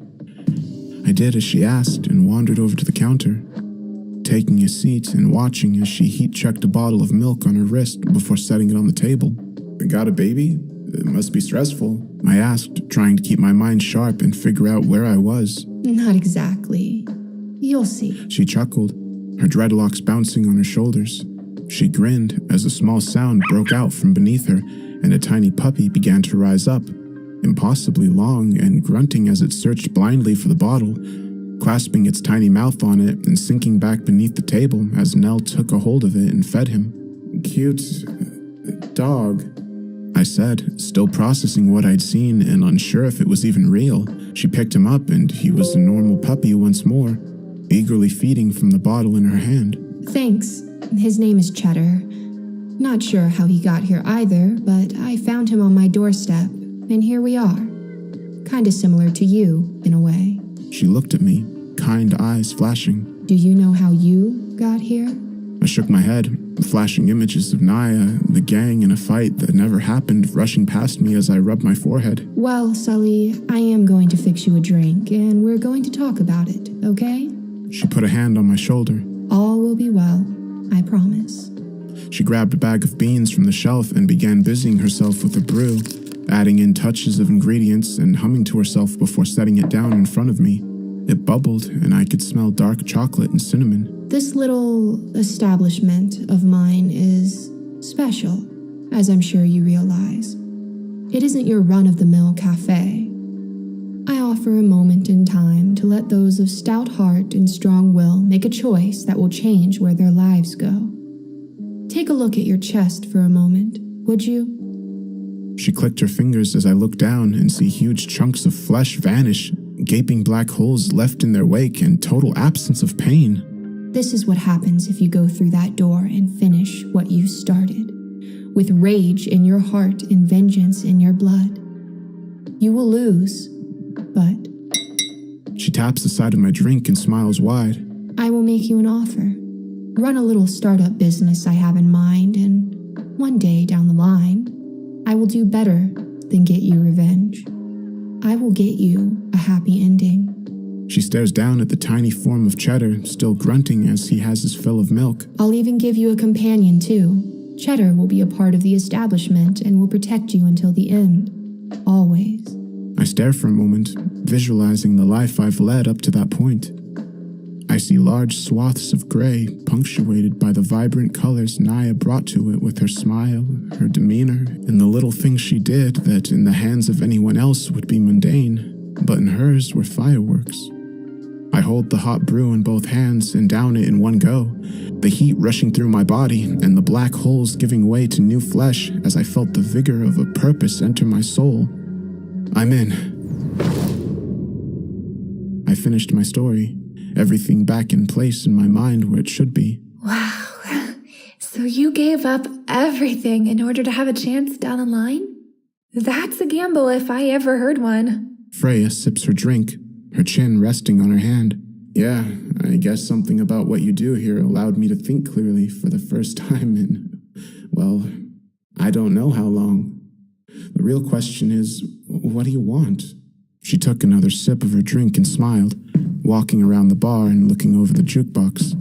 Finishing a song and hitting play, her shoulders heaving as she took a deep breath and replied, I'm going to offer you a choice. Something similar to Nell's, but this one puts a lot more on your shoulders. She walked over in front of Temperance, who was still smiling and holding the black flames. She cupped her face in her hand for a moment, a look of sadness flitting across her face. Poor girl. Corrupted just like the rest.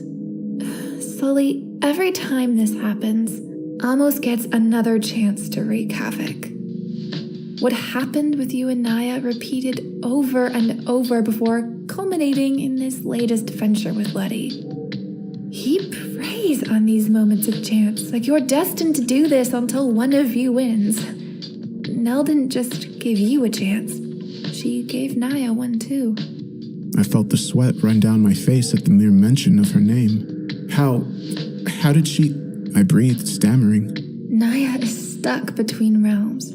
She's tried to reach out so many times, but never managed to complete it. She tried with Cheddar, she tried with some of the drinks, and now she's tried again with, well, me.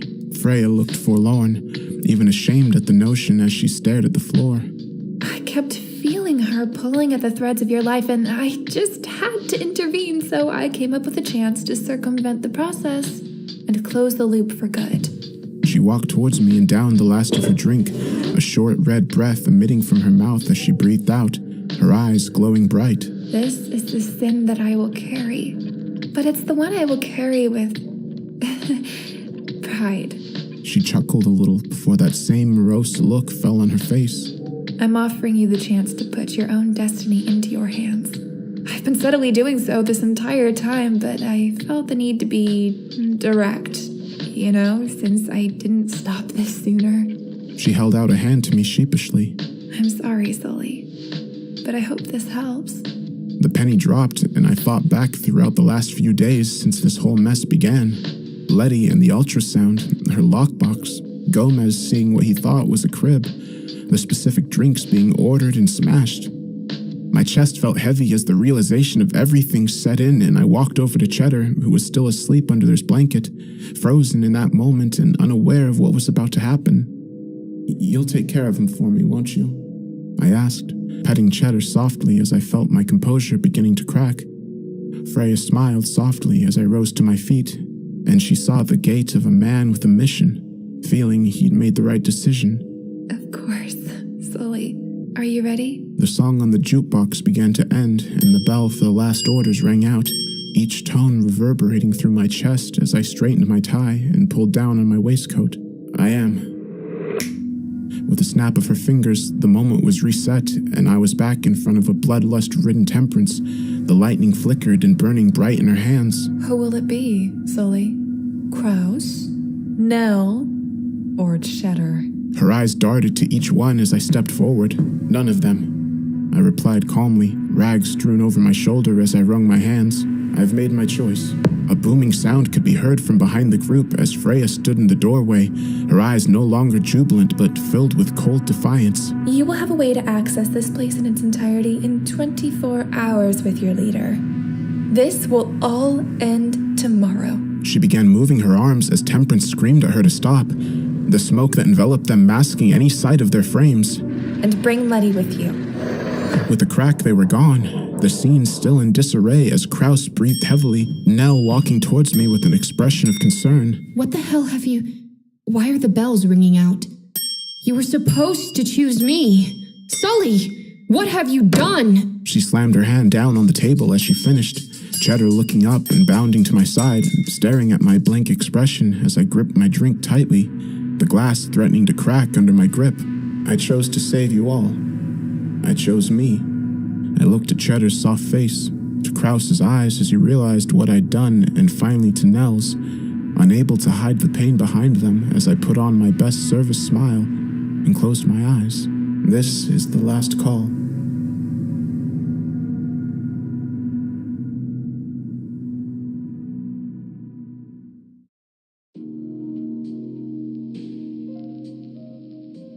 I've loved being a bartender.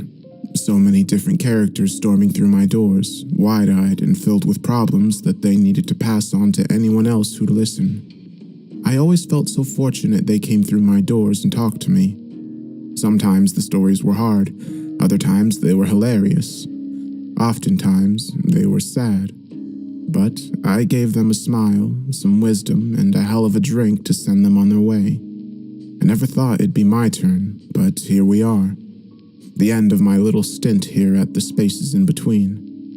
I just want y'all to know it has been a beautiful journey and one that I hope I will pick up again someday. But before we crack on with the preceding events and whatever may happen when those doors open, just know that this has been the time of my life.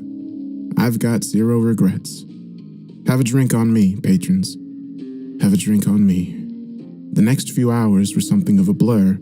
In between Nell's shouting, Kraus's frantic pacing, Cheddar idly nuzzling my chest for attention, I just kind of flew through it. How could you? I gave you a chance, Sully. A chance to do this the right way. It should have been me. She repeated for the umpteenth time, her cool exterior breaking away minute by minute. I know, Nell. I can't tell you everything, but someone came along with a better deal, and, well, this is what's right. I shrugged, pulling up a stool from behind the bar and setting it down at the biggest table I had near the Hall of Fame wall next to my jukebox. Ain't much to do now but wait, right? Nell stared daggers at me. This clearly wasn't how she wanted things to go, and she was never shy with her emotions, even if they mostly came packaged in kindness. She kicked the stool over and Cheddar whimpered. I was ready to go, Sullivan. You had so much more time. Don't you get it? I had seen what was coming, and I... She put her hand over her mouth, and her eyes fell, tears streaming down her cheeks and soaking her hands. Oh, God. You've really done it, haven't you? Oh, Sully. She sat down at the table and her body sulked over. I swear she aged 10 years right there in front of me. I walked over and placed a hand on her shoulder. She grabbed it with hers and held it tightly. I'm sorry, but this is how I get my happy ending and keep all of you safe. I looked over at Kraus, still pacing, but in a far more controlled mood than Nell. Now, let's all sit down and have a drink, share a story, and celebrate the life we have before the time is up. Consider it a last request, I said, winking at Kraus, who stopped in his tracks, cast his eyes to the floor, and walked over to take a seat in silence. I went to the shelves and found 3 bottles, the last friendly drinks I'd ever serve. I grabbed the glasses and placed them down in front of us, Cheddar electing to sit by my side and rest his head on my lap, a soft panting and big eyes staring up at me as my free hand patted his soft head. For you, Mr. Kraus, a bottle of Imperium Zodal whiskey. As promised a long time ago, I even put a special blend in there for you to honor our friendship and all the patience you've had putting up with me. The orange liquid beamed as I poured a healthy amount into a whiskey glass on the rocks, spots of brown sizzling as I slid it over to him. He didn't look up from his position or respond as I grabbed the next bottle. Madam Nell Lockwood, for you I have something I've been saving for a long time. I placed a black and red flask in front of her, a hexagon symbol emblazoned over the front with the words, "The Hunter's Dream, when the battle looms and your senses must be at their sharpest. Your vigor will find no end, nor will your bloodlust." I unscrewed the flask and poured the mixture for Nell as she refused to make eye contact. I expected as much, but I was undeterred. I walked around to the bar and found a worn package with crude wrapping. I smiled, remembering I'd gotten this a few months back and had completely forgotten to even open it. I excitedly tore apart the wrapping paper as Cheddar waltzed into view, undoubtedly eager to chew on some of it before he laid eyes on what was in the package. "Hey buddy, this is for you," I smiled, holding out a cross-stitched blanket I'd ordered. On it was myself holding a younger Cheddar as he licked my face. "I wanted you to have something I knew you'd never forget. You're my right-hand companion after all, and you've always been by my side." I scrunched up his face and tossed his mane before holding out the blanket. He looked up at me for a long moment, eyes surveying the situation, before he gingerly took it in his mouth and gently chewed on it, bringing it with him back to the table and proceeding to make eye contact with me every now and then as the night wore on. I walked over to the jukebox and saw my old playlist from when I'd started running it, smiling at some of the choices before letting my finger over the last one and hitting play. "Come on, guys, this is a bar filled with stories, and you know how we only accept payment with drinks, so let's have it. One last time." I sat back down, Nell and Kraus having not moved an inch the entire time, Cheddar's blanket chewing the only sound filling the room. Sully, this isn't a casual drink. This is your life we're talking about. You know when Amos and his little group comes through that door like fucking D-Day has descended on us? You're as good as dead. Kraus shifted in his chair, his hand gripping the glass tightly. Is this what you want?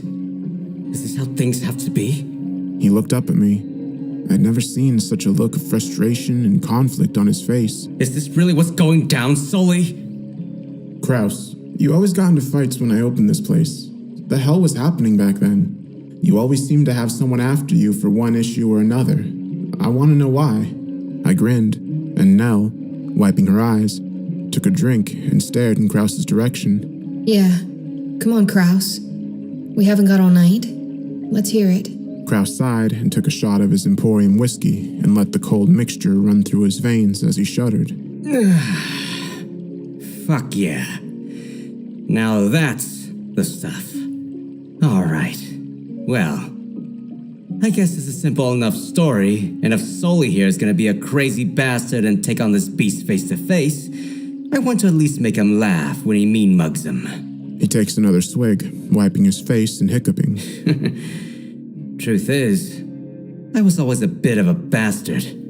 My outburst got me kicked out of every joint and foster home you could imagine. Maybe it was because of how I looked. I don't know. In those early days, I was still kind of figuring out who I was. Folks called me Hilda. She was a great gal. But that was a lifetime ago. He looks wistful for a moment before flashing that mischievous grin I'd come to know. Some folks simply didn't like me as a person. And I was always abrasive from years of defending my identity. So I guess the capricious nature stuck. The day you met me, Sully, I was finishing up a job for an older guy. And we got to talking about his family. Dude pulls out some old pictures and wouldn't you know it? Hilda's right there, staring right back at me. So I did what anyone would do. I stared, enraptured. And that was... He chuckled, taking a huge swig before slamming the bottle back down and shouting, "Hey, you Dad! You miss me?" with his arms splayed wide. Suffice to say, he wasn't buying it. When I gave him the details of my upbringing after he dumped me in the foster home, he got mad and fists went flying. What can you do? At least I got closure. His laughter died down, and he stared at his glass for a moment. He calmed down a bit after, and we talked from time to time. I think in his old age he kinda likes having a son and not having a daughter. Heck, I kinda like having a dad. A family. He looked at all of us and shook his head. Fuck your feelings. I want a drink. To me, Harry Krause, the king of hedonism and booze. He shouted before necking the last of his glass and pouring more from the container. All right, Madam Lockwood, keeper of the compendium and slayer of the bone spider scourge. It's your turn. I could feel the mood changing for the better. 30 minutes left on the clock as Nell let out her first real chuckle of the night and began heartily drinking from her flask. I'll admit, I chose drinks to raise their spirits, their anger and their passion for the battle ahead. But the enthusiasm was certainly good for morale too. Nell gasped as she put it down, and I could see her face already growing red. What the hell? A hunter's work is never done, is it? All right, I've got a story to tell you. She rose from her seat, opening her book and twirling her knife playfully in her hand, pacing around the table as she began to read aloud. When my world was young and I had eyes far wider than now, I was a true explorer. I spent my time with my best friend Buck Nasty McGraw, a true explorer and degenerate beyond anyone's wildest expectations. Even yours, Krause. She shot him a quick glance as he sputtered on his drink.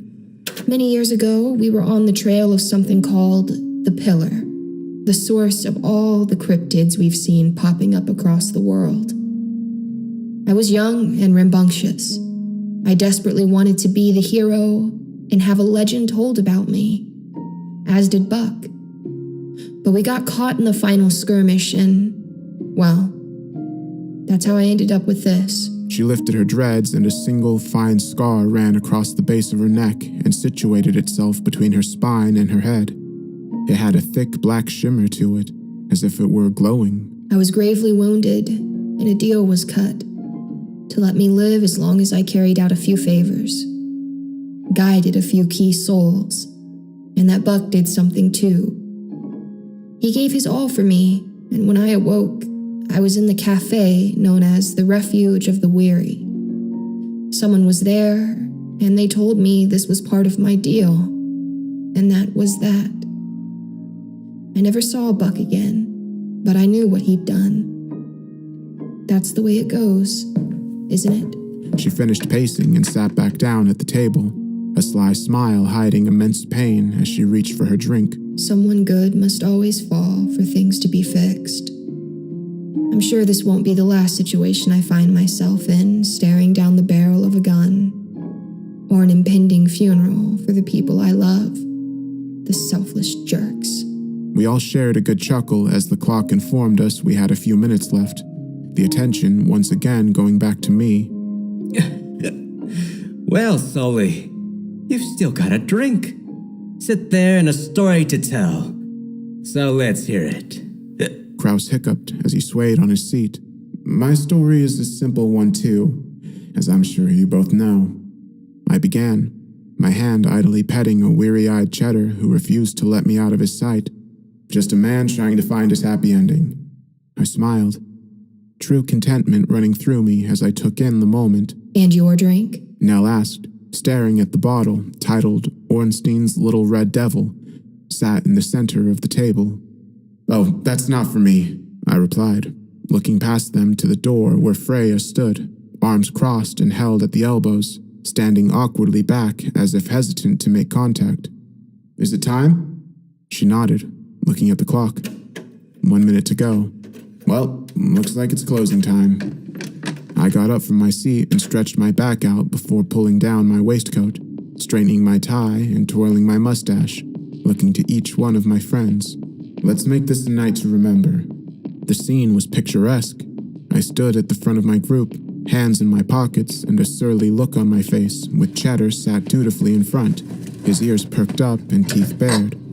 Kraus was in the corner to my right, halfway through the Zolot and rummaging through some old bottles, making something as he hissed expletives under his breath.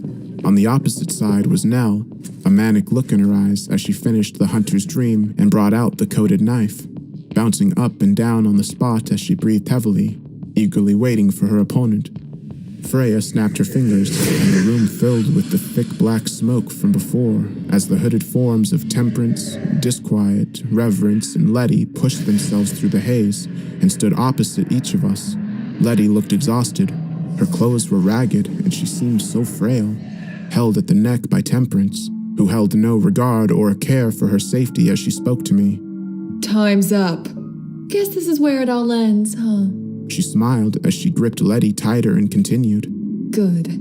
I hate this cesspool of alcoholism and filth. I've had enough unpleasant experiences here to last a lifetime. I hope our Lord burns it to the ground.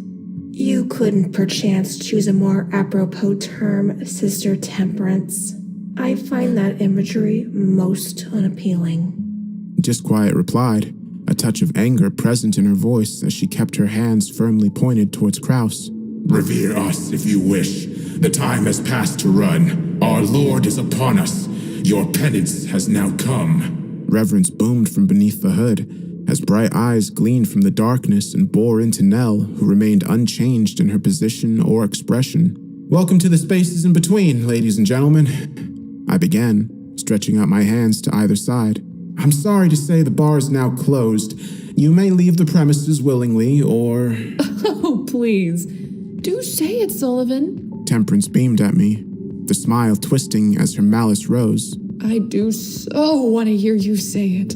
But before I could, a crash emanated from Kraus's corner as he began screaming incessantly, bottles strewn about him as he finished downing a deadly mixture of old beverages, things I didn't even know were still here. But key among them, as a bottle rolled to my feet, was Mama Killa's pulse thumper.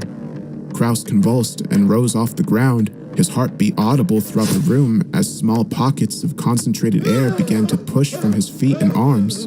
"Or handle a very intoxicated and enraged Kraus," I finished, eyes fixated on my friend as his screams changed to manic laughter. "Say hello to Slaughterhouse Kraus, bitches!" He cried, launching himself at Disquiet and sending both flying through the door adjacent to them, crashing into the stockroom as bellows could be heard.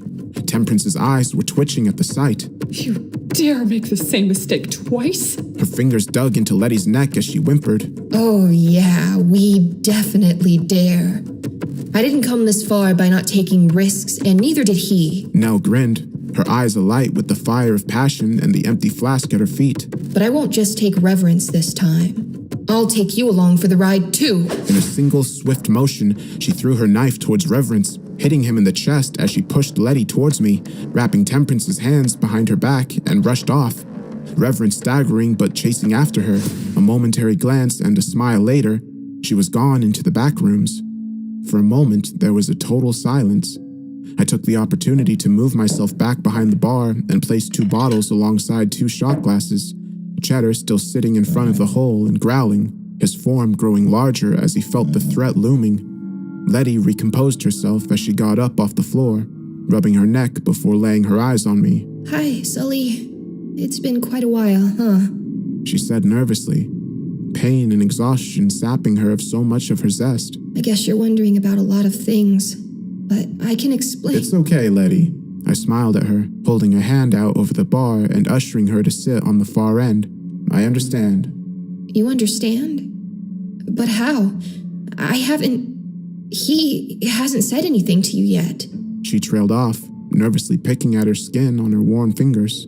He didn't need to. Someone else did. What matters is I know, and it'll all be all right. But it explains why the Milkum concoction didn't work on you, why nobody came after Gomez, or why this whole mess began. But I want you to know it's not your fault, okay? No matter what happens next, I forgive you. She shifted uncontrollably in her seat, and her legs shook violently as she looked at the empty bottle of Mama Killer's pulse thumper nearby, withdrawal undoubtedly setting in. Sully, what did you see? She asked, biting her lip anxiously. Without looking at her, I sighed and replied, I saw what was in your lockbox, Letty. Freya was able to show me. Photos of me and Nea. Very old photos. Her eyes filled with tears and she began to apologize, but the time had passed. A few minutes later, the looming shadow passed through the void. Long black limbs stretched out across the corners of the bar as the physical form of Amos followed behind it. He was tall, thin, and gangly, a facsimile of his very shadow. Sporting an all-black suit with a gold-buttoned waistcoat and a bald head, his dark skin glistening in the light of the neon sign. His eyes were older than the rest of him. Not a single blemish or unkempt hair adorned his skin, but those eyes were patchy and dry, the tiny black pupils widening as he fixated on Cheddar. My, what a beautiful companion you have here. His baritone voice commanded the room to such a degree that my ears clicked as soon as the first consonant rang out. Cheddar began to morph into his elongated state, but Amos simply held up a hand and said, Down, boy. Cheddar immediately receded and bounded back behind me, his fear transferring to my own body at the mere touch of his head against my leg. Amos made no attempts to fight, but elegantly walked across to the seat I had laid out for him, taking a seat and wrapping his lengthy fingers across the mahogany table. So here we are at last, Mr. Renshaw. He smiled, the teeth far too white and perfect, immediately setting alarm bells off in my head. Or do you prefer Sullivan? I have been waiting ever so long to see you again. Did you like the lure? He cast his eyes in Letty's direction and chuckled. Poor thing. She had no idea. A mess of creative energy that was completely untapped. I'm glad I found her when I did. My eyes moved to Letty, a tearful and anxious mess who couldn't keep eye contact before darting back to the far too normal Amos seated in front of me. A drink? I asked, gesturing to both bottles. Of course. One last tale before the bar closes, I imagine. He replied, looking both over before setting his eyes on a bottle in the shape of a human heart, black with ventricles and veins perfectly placed as it beat softly in place, letting the dark fluid rush around in its center and creating a slight stream as it bubbled from the top ventricle. He laughed as he grabbed it to inspect its contents. Oh, how quaint. The Society of the Sunless gives unto you the Kingmaker. With consumption, he ascended to his endless throne. I assume the other is for you? He asked, staring at the other concoction. Starting as a bottle, but ending up in the shape of a fractured handheld mirror, fragmented in multiple places, but still perfectly held together. A yellow liquid running through it created a beautiful pattern as it pooled at the center. Once again, grabbing it to read aloud. Oh, don't mind me. I'll just go ahead. Kane Brewery offers you divine intervention. Just one taste, and the moment will change. Yep, we drink when the story is done. I replied dryly, pouring both contents into the shot glasses, sliding one to him and the other firmly in front of me. You used her to get to me. Why? I asked, glancing briefly at Letty. Amos laughed, his shoulders heaving under the weight of his cackle. Because I got bored of waiting, Sullivan. You were taking too long on this cycle. He tapped his watch with a long fingernail. I had to take matters into my own hands. I hope it didn't cause you too much distress. The photos were an incentive. Her fragile form was so easily manipulated once I spoke to her. The photos became a superb connector to you. It took a moment, but it felt as if the air around me grew stale and heavy. Out of the corner of my eye, I saw another seat being filled steadily by a static image. Armani suit, slicked back hair, and a bottle of Janus in his hand. Gomez. I couldn't stop staring at his blackened eyes and vacuous pit of a mouth twisted into a distressing smile as he raised the bottle. Letty now following suit behind him with a pulse thumper in her hand. You know why I love carnivorous plants, Sullivan? Because they are so good at luring their prey in with the sweetest of scents, and then the figure screamed.